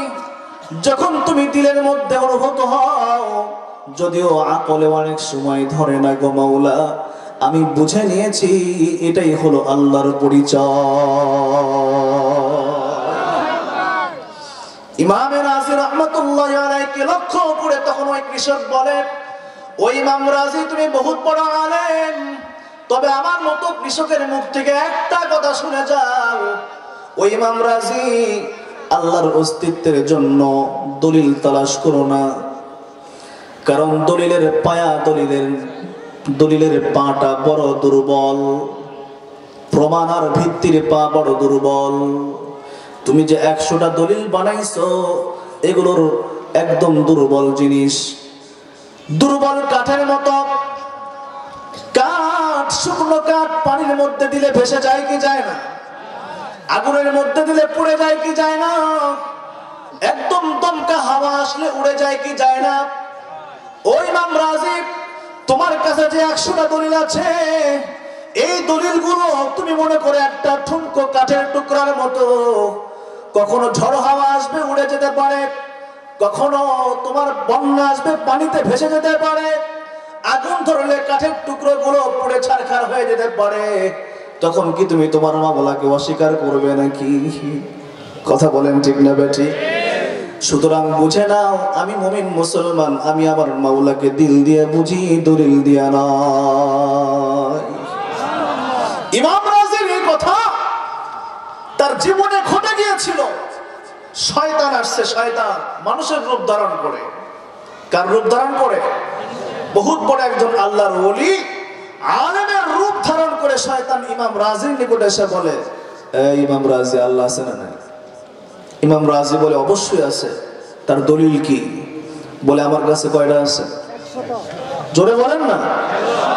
ইমাম রাজি বলে, আমার কাছে 100টা দলিল আছে। জোরে বলেন, শয়তান কি ইমাম রাজির চাইতে বড় আলেম না?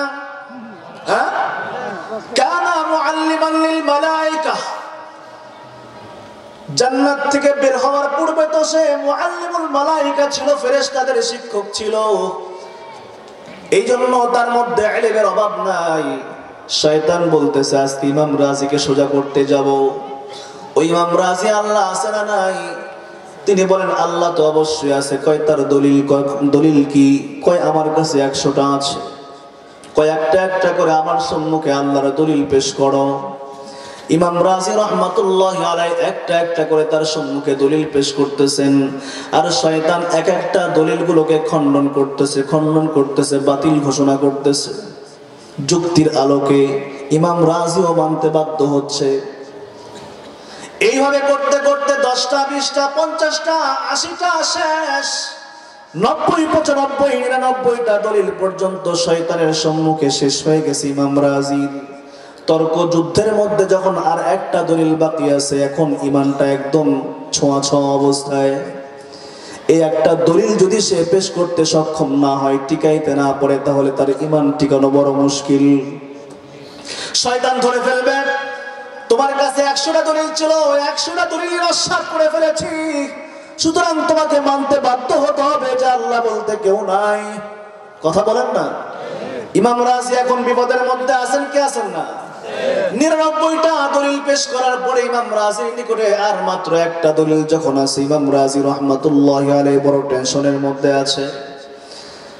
এইদিকে তার শায়েখ আর মুর্শিদ অনেক দূরে অবস্থান করে ওযু করতেছিলেন। তিনি ওযু করতেছিলেন, মুখের মধ্যে যখন পানি দিয়ে কুলি করতেছে, ওনার সম্মুখে ইমাম রাজির হালাতটা কাশফ হয়ে গেছে, খুলে গেছে।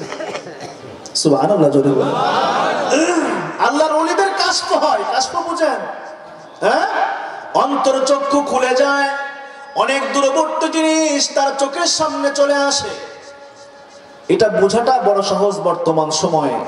আমেরিকাতে আছে তো ইমোর মাধ্যমে ভিডিও কল দিয়েছে, আছে আমেরিকাতে, আমেরিকার সব ফুটেজ এখন আমার চোখের সামনে। বুঝাইতে পারলাম? কথা বলেন।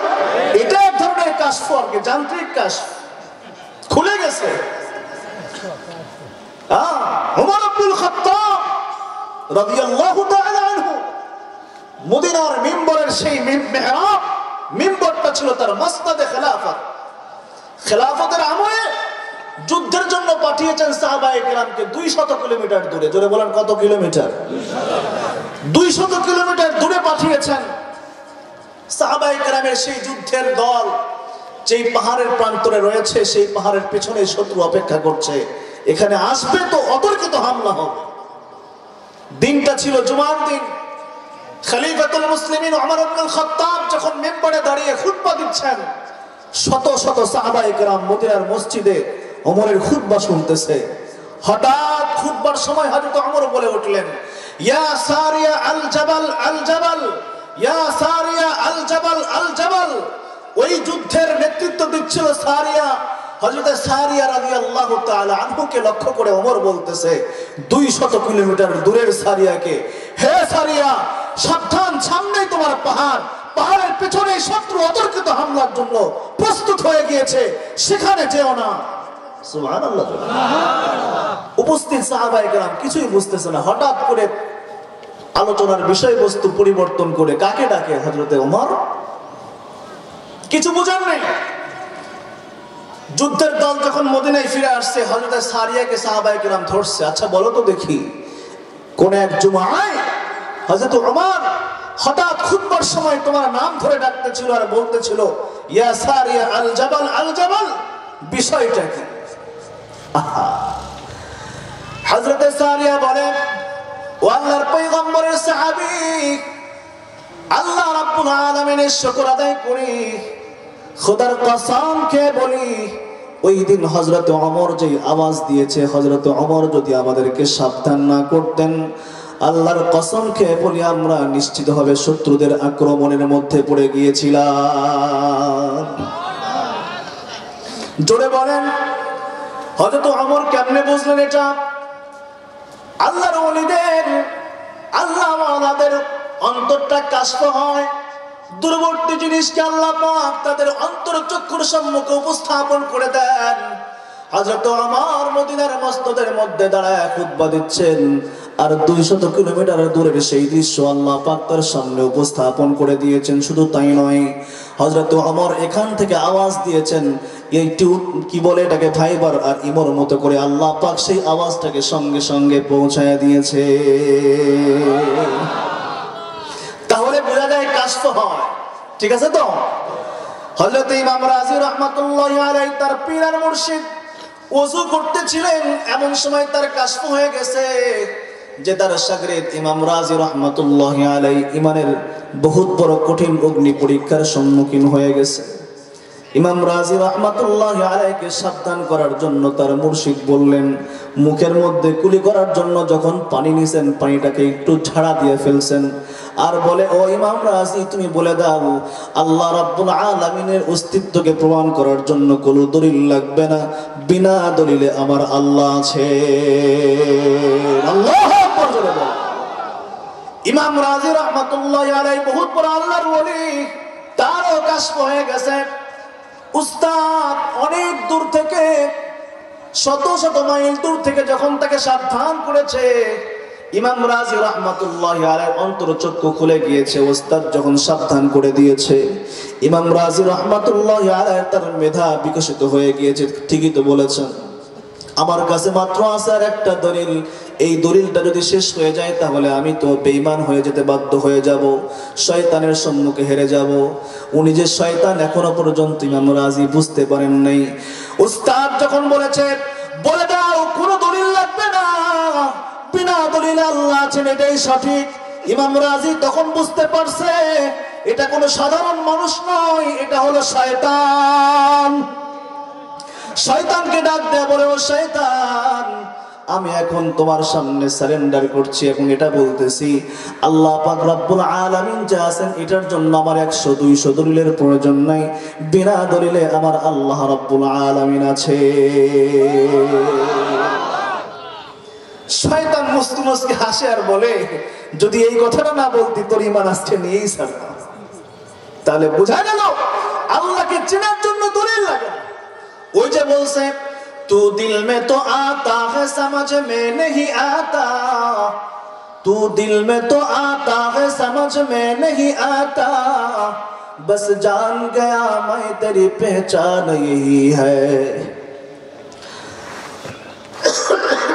তাহলে যুব সমাজ যদি এগুলো চিন্তা ভাবনা করে, নাস্তিক হবে? কথা বলেন, হবে? এই জন্য যুবক ভাই, তোমাদের উদ্যোগে আজকে ইসলামী মহাসম্মেলনের আয়োজন হয়েছে। আল্লাহর দ্বীনের পথে থাকার জন্য চেষ্টা করবা। আল্লাহ রাব্বুল আলামিনের পরিচয় আল্লাহ তার খালকের মধ্যে দিয়ে দিয়েছেন, মাখলুকাতের মধ্যে আল্লাহ পাক রব্বুল আলামিন দিয়ে দিয়েছেন। অনেক গভীরের আলোচনার দিকে গেলে সময় অনেক প্রয়োজন। শুধুমাত্র আমার মাথার চুল থেকে পায়ের পাতা পর্যন্ত যদি একটু এক নজর তাকায়, আল্লাহকে চিনতে দেরি হওয়ার কথা নয় মুসলমান। কি বলেন, ঠিক না? আল্লাহ রাব্বুল আলামিন আমাদেরকে চোখ দিয়েছেন, চোখ।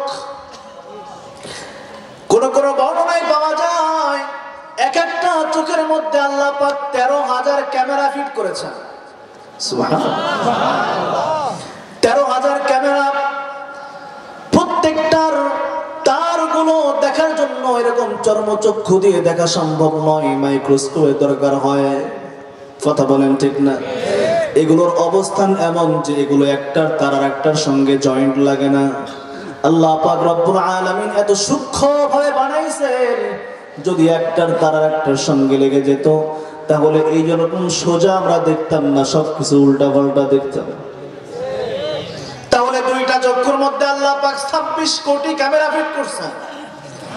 ও দুনিয়ার মুসলমান, এই যে চোখ আল্লাহ পাক রব্বুল আলামিন দান করলেন, চোখের মধ্যে আল্লাহ পাক হেফাজতের জন্য চোখের মধ্যে ভুরু দান করেছেন।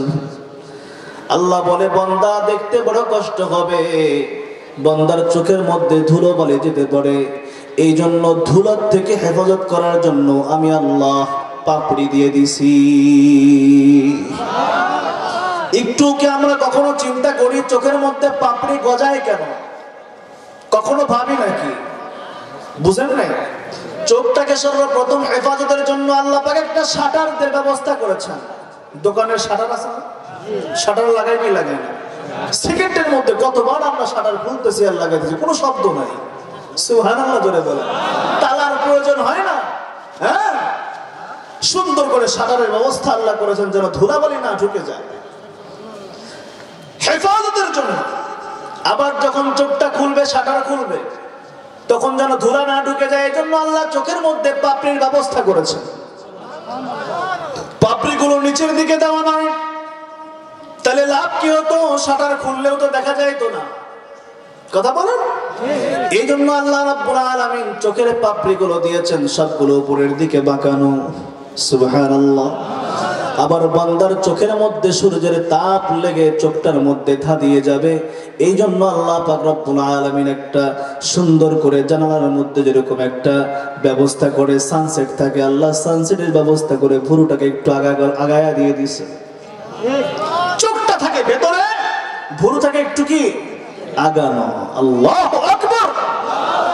ফি কুল্লি শাইইন ইয়াদুল্লু আলা খালিকিহি, কুল্লু শাইইন ইয়াদুল্লু আলা খালিকিহি।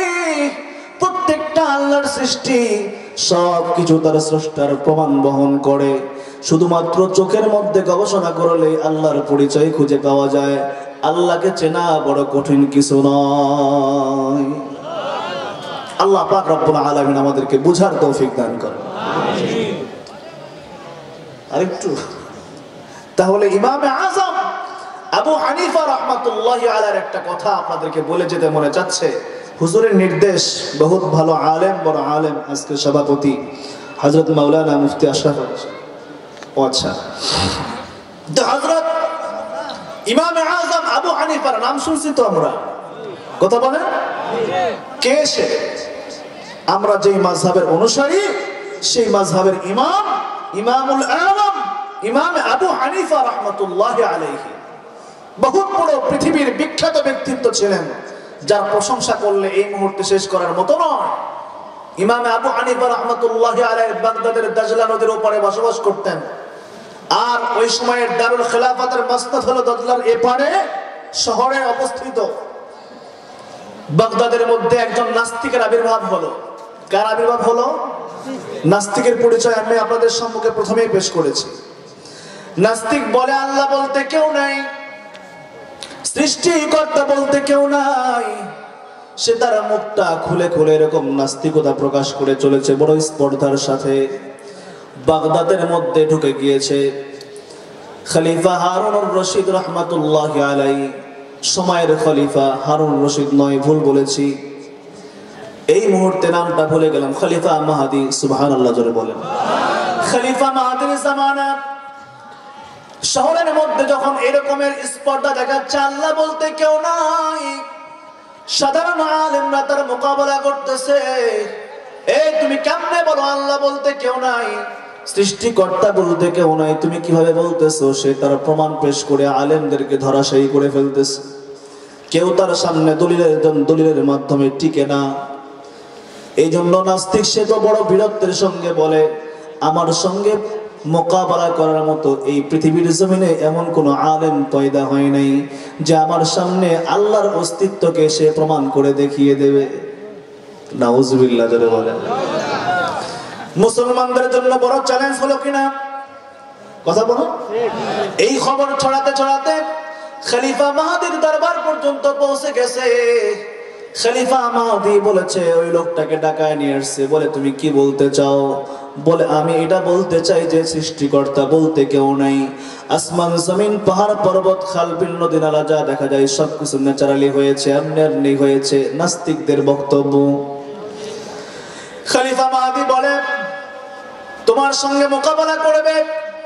সে আবার বলতেছে বাদশার সম্মুখে আমার সঙ্গে মোকাবেলা করার মতো কোনো আলেম নাই, এই জমিনে এত বড় কোনো আলেমের জন্মই হয় নাই যে আমার সামনে এই কথার ব্যাপারে মোকাবেলা করবে।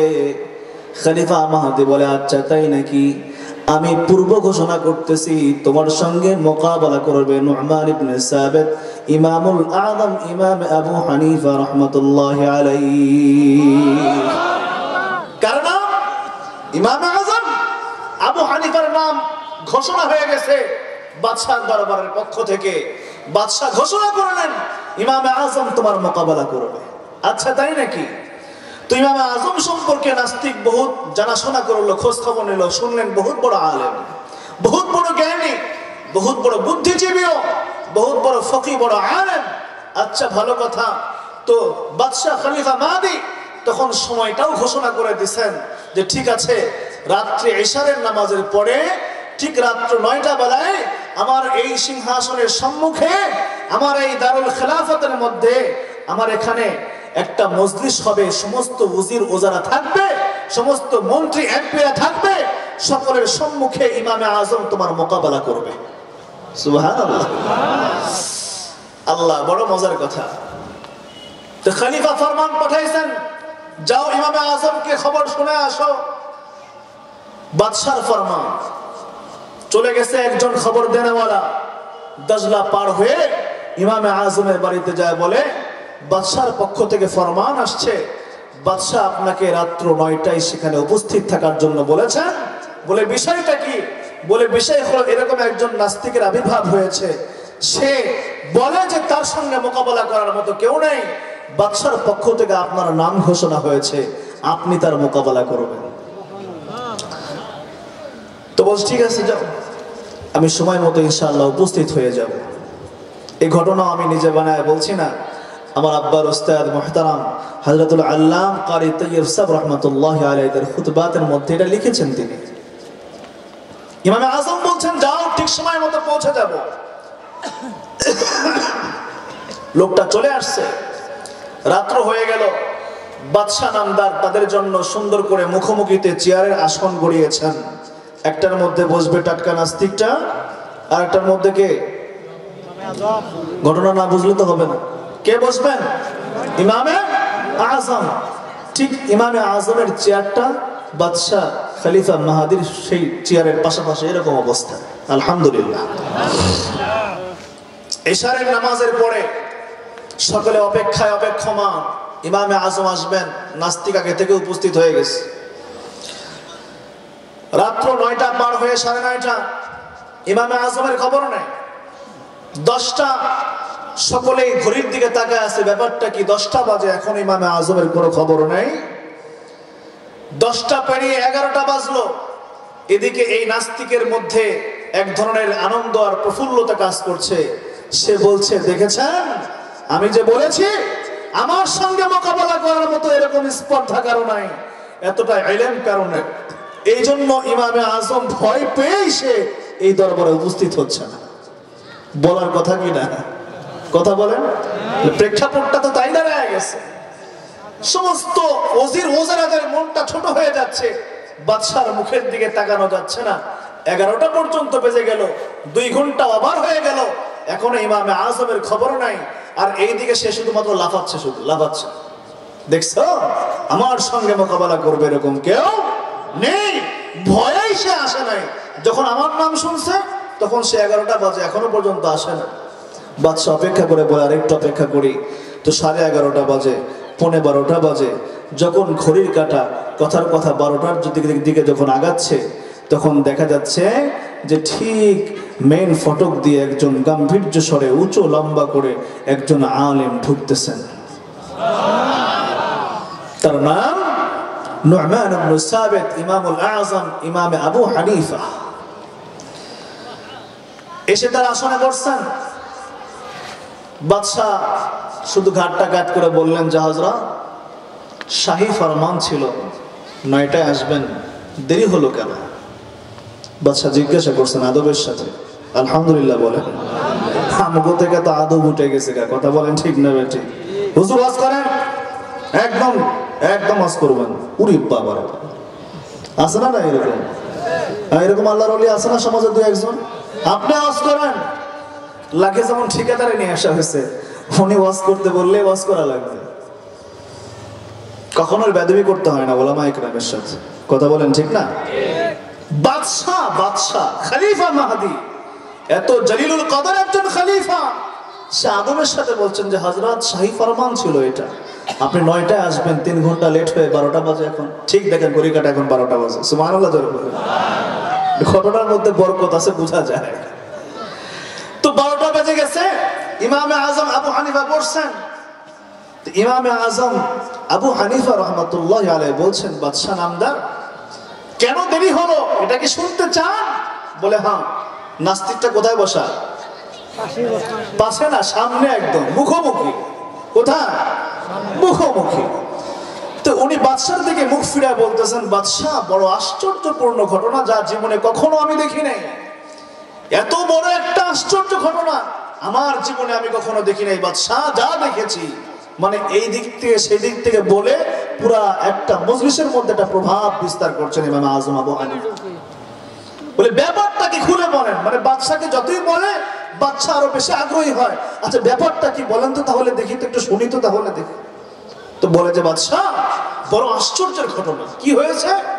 বলে আমি তো সময় মতোই রওনা করেছিলাম আপনার এখানে 9টায় বসবো বলে, কিন্তু যখন নদীর কিনারায় দজলার সম্মুখে আসলাম, দেখি কোনো খেয়া নাই, কোনো নৌকা নাই, কোনো কিচ্ছু নাই, মাঝি মাল্লা কেউ নাই, সবাই চলে গেছে। আমি কিভাবে দজলা পার হব এটা চিন্তা করতেছিলাম। হঠাৎ করে দেখি নদীর মাঝখান থেকে অনেকগুলো তখতা বেরিয়ে আসলো। এরপর ইমাম আজম বলে, বাদশা বলে তারপরে? তারপরে যা হয়েছে বাদশা, এটা আর বলার মতো ভাষা আমার নাই। যা ঘটেছে এটা আরো আশ্চর্যের, মানে আরো প্রভাব বিস্তার করতেছে। সকলে যেন কি করে, এরকম আকর্ষিত হয়। বলে কি হয়েছে তাড়াতাড়ি বলে।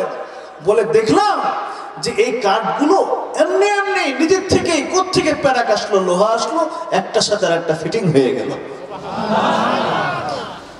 বলে তারপরে যা হয়েছে তার বলার মতো ভাষা আমার কিভাবে বলবো আপনাকে। বলে বলেন তারপরে। বলে তারপরে দেখলাম বাদশাহ যে এইটা তো আর এমনি এমনি চলে না, এখানে মধ্যে পুডিং লাগাইতে হয়, আলকাতরা লাগাইতে হয়। কথা বলেন ঠিক না? বলে কোত্থেকে যেন আলকাতরা চলে আসলো আর নৌকার মধ্যে লেগে একটা পরিপূর্ণ নৌকায় রূপান্তরিত হয়ে গেল। বড় আশ্চর্য হয়ে গেল। তাই নাকি? বলে হ্যাঁ। বলে তারপর যা হলো ওটা আরো আশ্চর্যজনক। বাদশা বলে তারপরে বলেন তাড়াতাড়ি, ওটা কি হয়েছে? তো সবাই মনে করছে তাহলে তো ঘটনা বাস্তব। কি বলে ঠিক না? ইমামে আজমের মুখ থেকে বলতে, উনি কি মিথ্যা কথা বলবেন নাকি? আমার মতো মিথ্যা কথা বলনা ওলা? হ্যাঁ, আপনারা তো আল্লাহর বলি, আমি না গুনাহগার, মিথ্যা কথা বলতে পারি। ইমামে আজমের মতো মানুষ কি বানায় কথা বলার মতো মানুষ? ইমামে আজম বলতেছে তারপরে দেখলাম এই নৌকাটা এমনি এমনি আমার তীর পর্যন্ত আসলো আর তার মুখটাকে নিচে করে দিল। আমি ইমামে আজম ওখানে উঠলাম। সুবহানাল্লাহ। তাই নাকি? কোনো মাল্লা মাঝি নাই, কোনো চালক নাই। দাজলার স্রোত বইতেছে যেদিকে, আমার গন্তব্য তার বিপরীত দিকে। আমি যখন নৌকাতে উঠলাম, বাদশাহ এর পরের ঘটনা আরো বড় আশ্চর্যজনক। বলে কি হয়েছে তাড়াতাড়ি বলেন। তো বলতেছে যে যখন আমি এই নৌকার মধ্যে উঠলাম, তখন বিপরীত দিকে, স্রোতের বিপরীত দিকে নৌকার মাঝি নাই, মাল্লা নাই, চালানেওয়ালা কেউ নাই, বানানেওয়ালা কেউ নাই, একা একাই বনে গেল, চালানেওয়ালা কেউ নাই। আর উল্টো স্রোতের দিকে আমাকে বয়া বয়া নিয়ে নিয়ে নিয়ে নিয়ে দজলার ওই তীরে নামাইলো। আর এই তামাশা দেখতে দেখতে আপনার দরবারে 12টা বাজছে। এদিকে এটা শুনে নাস্তিকের গায়ে এমন আগুন ধরছে। এই ইমামে আজম, শুনছি তুমি বহুত বড় জ্ঞানী, এখন দেখতেছি বাচ্চা সন্তানের যে মাথায় ঘিলু এতটুকু তোমার মাথায় নেই।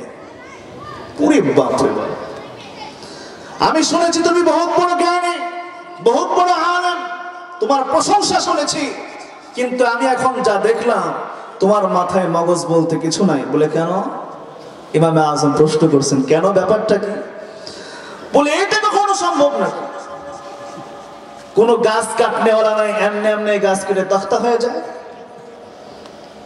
কোন কাঠুরিয়া নাই, মিস্ত্রি নাই, এমনি এমনি এটা নৌকা হয়ে যায়। তুমি কি পাগলের বুঝ দিচ্ছ আমাকে? তুমি কি আমাকে ছোট্ট বালক পেয়েছো? আর তোমার মুখ থেকে যে এই ধরনের কথা বের হবে, এটা যদি আগে জানতাম তাহলে আগে আমি এখান থেকে চলে যেতাম। তোমার মতো পাগলের সাথে মোকাবেলা করা আমার জন্য সাজে না। মানে যত বড় বড় কথা, যত বড় মুখ নয় তত বড় কি কথায় আছে না এরকম? আরে বাবা রে, আচ্ছা তাই নাকি? বলে কেন? বলে বানানেওয়ালা নাই, এমনি তখন নৌকা হয়। আবার তুমি বলতেছো যে নৌকা হয়ে গেল, আবার স্রোতের উল্টো দিক থেকে তোমাকে নৌকার মাঝি নাই, মাল্লা নাই, চালানেওয়ালা নাই, এমনি এমনি নৌকা চলে চলে তোমাকে তীরে পৌঁছায় দিল। তোমার মতো ঘিলু আর মগজ শূন্য মানুষ আমি আর দেখি নাই, তোমার সাথে কথা বলা যায় না। ইমামে আজম এখন ফলোর পেয়ে গেছে।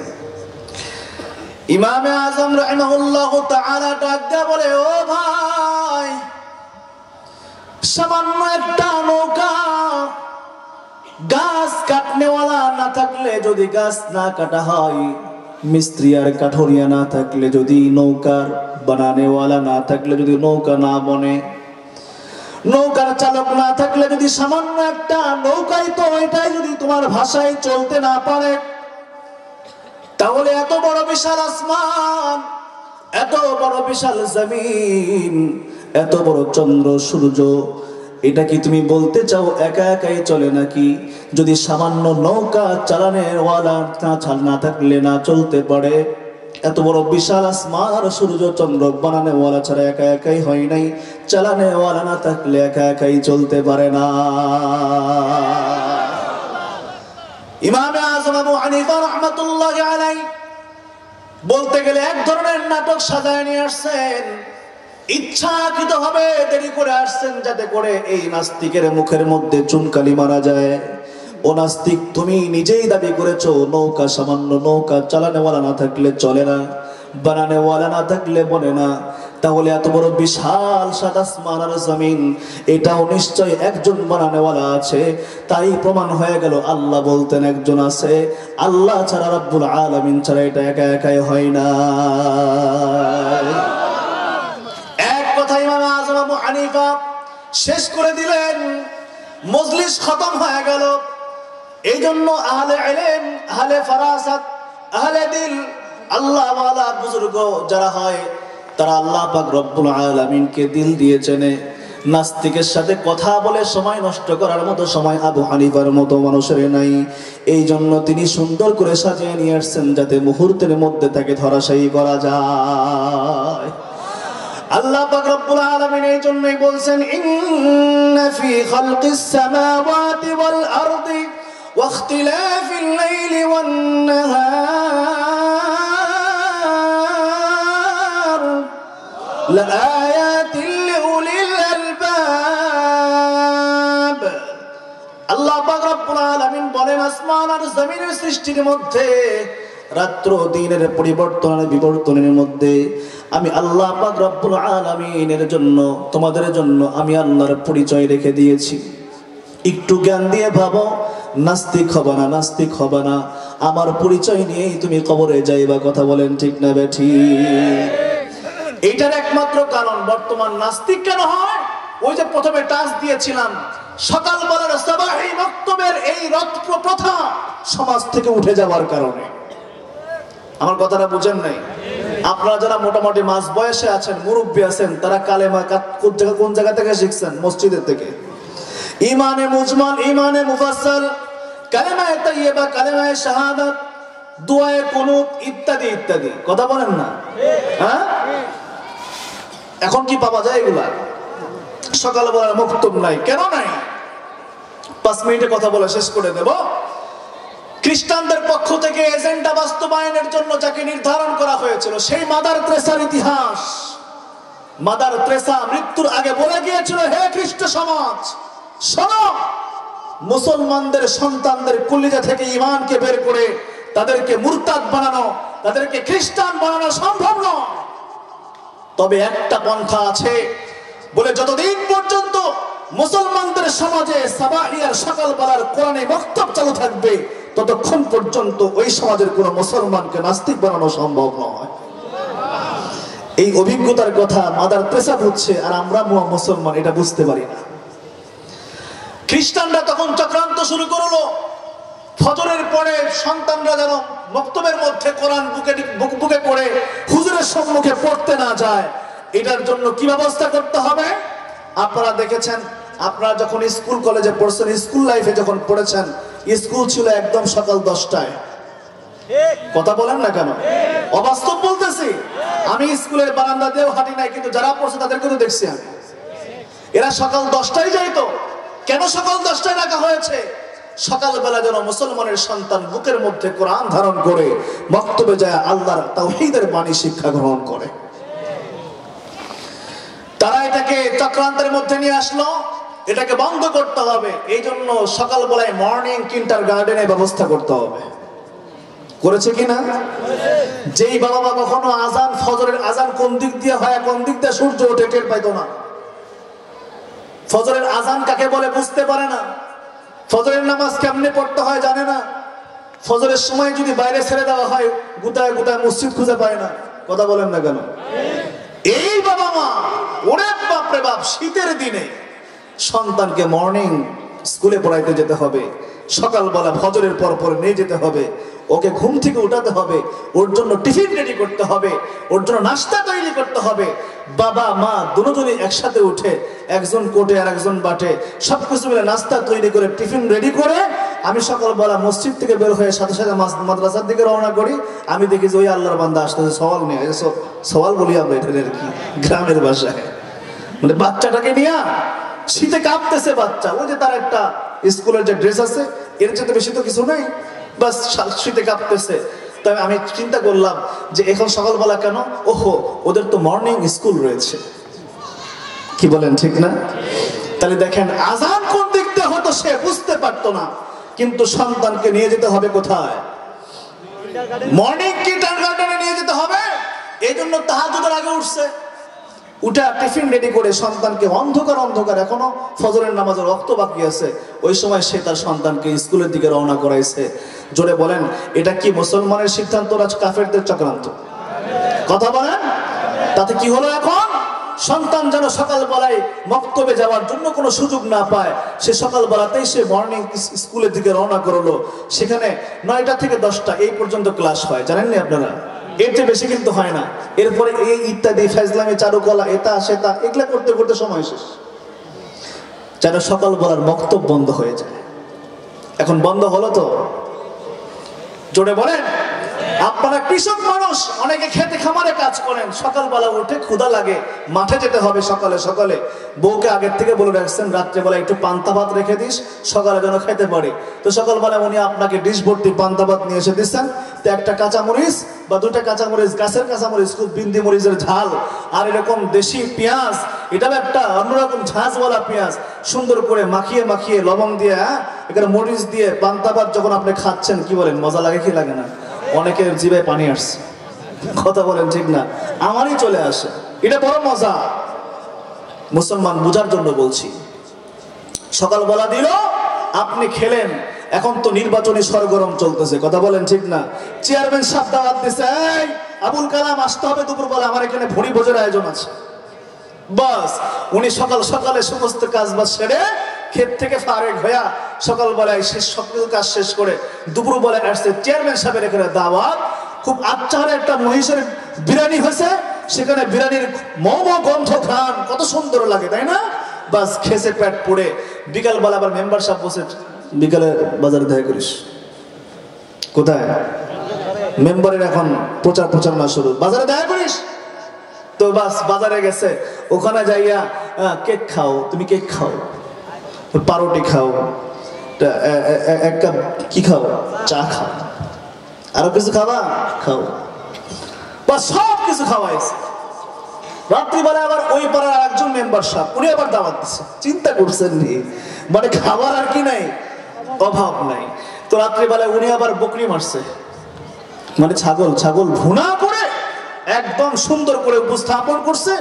বাস রাত্রিবেলায় ভুঁড়ি ভোজ হয়েছে কৃষকের। আজ খাইয়া সুন্দর করে পেট পুট ভরে সারাটা দিন খুব সরগরম গেছে, কথা বলেন ঠিক না? পেটের উপরে একটা মেহনত হয়েছে আলহামদুলিল্লাহ। তো বাস রাত্রিবেলা এখন যখন বালিশটাকে মাথার নিচে দিয়ে যখন শুয়ে পড়ছে, আল্লাহর বান্দা একটা ঢেক উঠাইছে। ঢেকুরটা যখন উঠাইছে তখন দেখে কিরে, এটাতে দেখি সেই সকালবেলা পান্তা পাতার কিনা।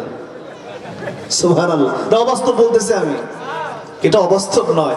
সকালবেলার পান্তা ভাতের ঘ্রাণ নাক দিয়ে আসলো কেন?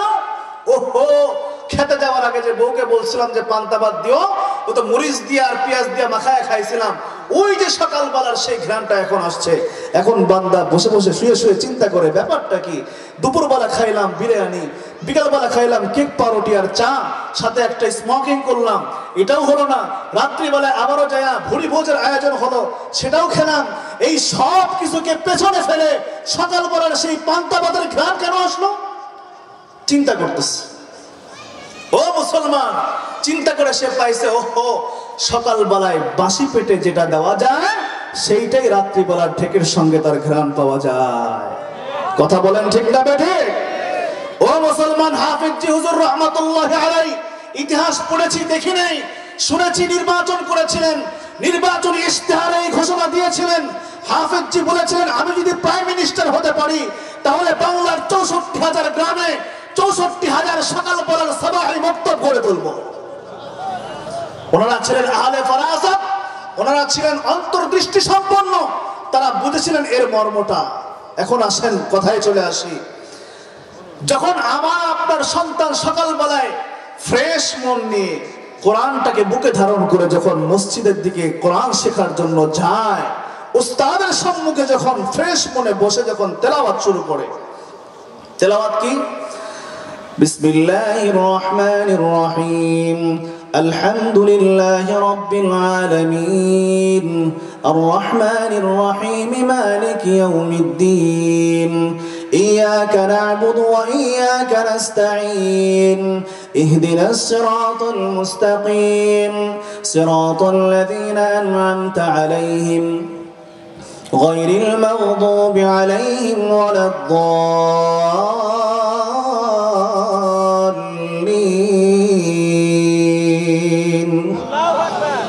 উস্তাদের সম্মুখে সূরা ফাতিহা তেলাওয়াত করেছে। সূরা ফাতিহা তাওহীদের শিক্ষা, সূরা ফাতিহা ঈমানের বুনিয়াদ, সূরা ফাতিহা ঈমানের তালিম।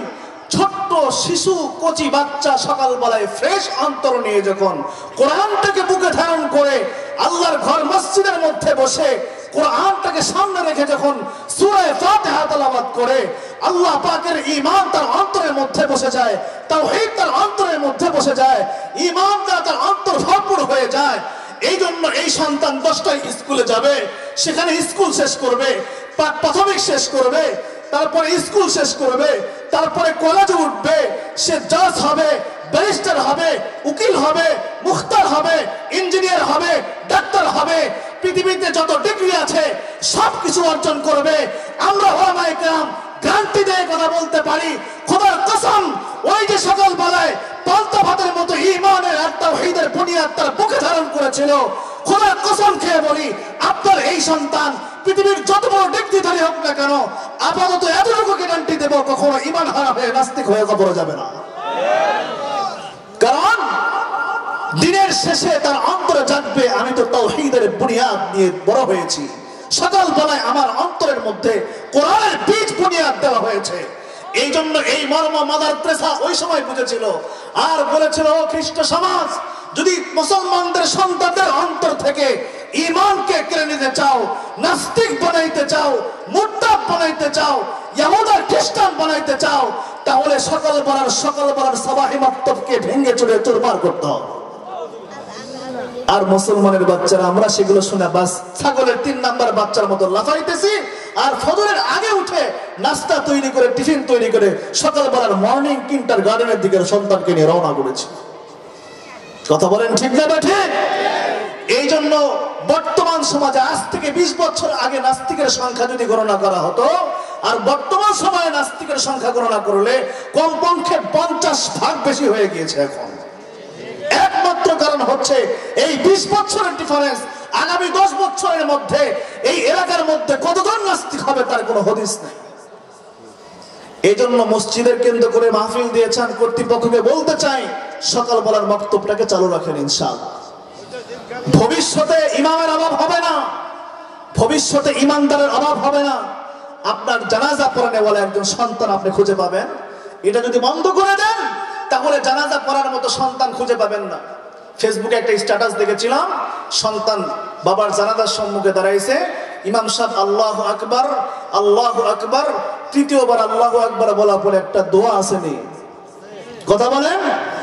পিছন থেকে হাওমাও করে চিৎকার দিয়ে উঠছে। ইমাম সাহেব ভয় পেয়ে গেছে, ব্যাপারটা কি? নামাজ শেষ করে ভাই আপনি কান্না করছেন কেন? আহা, বলে হুজুর বাবার ইন্তেকাল হয়ে গেছে, লাশটা সামনে রেখে নামাজে দাঁড়িয়েছি, তৃতীয় তাকবীর দেওয়ার পরে কোন দোয়া পড়তে হয় আমি বহুত বড় জজ আর ব্যারিস্টার, আমি আমার বাবার জানাজার দোয়া পর্যন্ত পড়তে পারলাম না। অন্তরের মধ্যে আঘাত লাগছে, যার কারণে বাবার মহাব্বতে চিৎকার দিয়ে আমার অন্তর ফেটে কান্না বের হয়ে গেছে। কেন হলো এরকম? বাবা চিন্তা করছে সন্তানকে বহুত বড় উকিল বানাবে, ব্যারিস্টার বানাবে, বানান কোনো সমস্যা নাই, এটা ইসলামের সঙ্গে সাংঘর্ষিক নাই। তবে ওই যে সকালবেলার তাওহীদের বুনিয়াদ আর শিক্ষা দেওয়ার জন্য যে অভাব আপনি রেখেছেন, আজকে আপনার সন্তান জানাজার দোয়া পর্যন্ত পড়ে না। আপনার শেষ বিদায়ের বেলায় আপনার সন্তান আপনার প্রতি দোয়া পড়ে আপনাকে কবরে রাখতে পারলো না। কথা বলেন ঠিক না ঠিক? এই জন্য জানাজা পড়ানোর মধ্যে একজন সন্তান জন্ম দিয়ে তারপরে যাবেন ইনশাআল্লাহ। পারবো তো ইনশাআল্লাহ? আল্লাহ কোরআনিক তালিমের ব্যবস্থা করে দেন। আল্লাহ পাকে এই সিলসিলা জারি রাখার তৌফিক দান করেন, ঈমান নিয়ে কবরে যাওয়ার তৌফিক দান করেন, আল্লাহকে চিনে কবরে যাওয়ার তৌফিক দান করেন। আল্লাহ পাক রব্বুল আলামিন আমাকে আপনাদের সকলকে এই কথাগুলোর উপরে আমল করার তৌফিক দান করেন। হুজুর দোয়া করেন।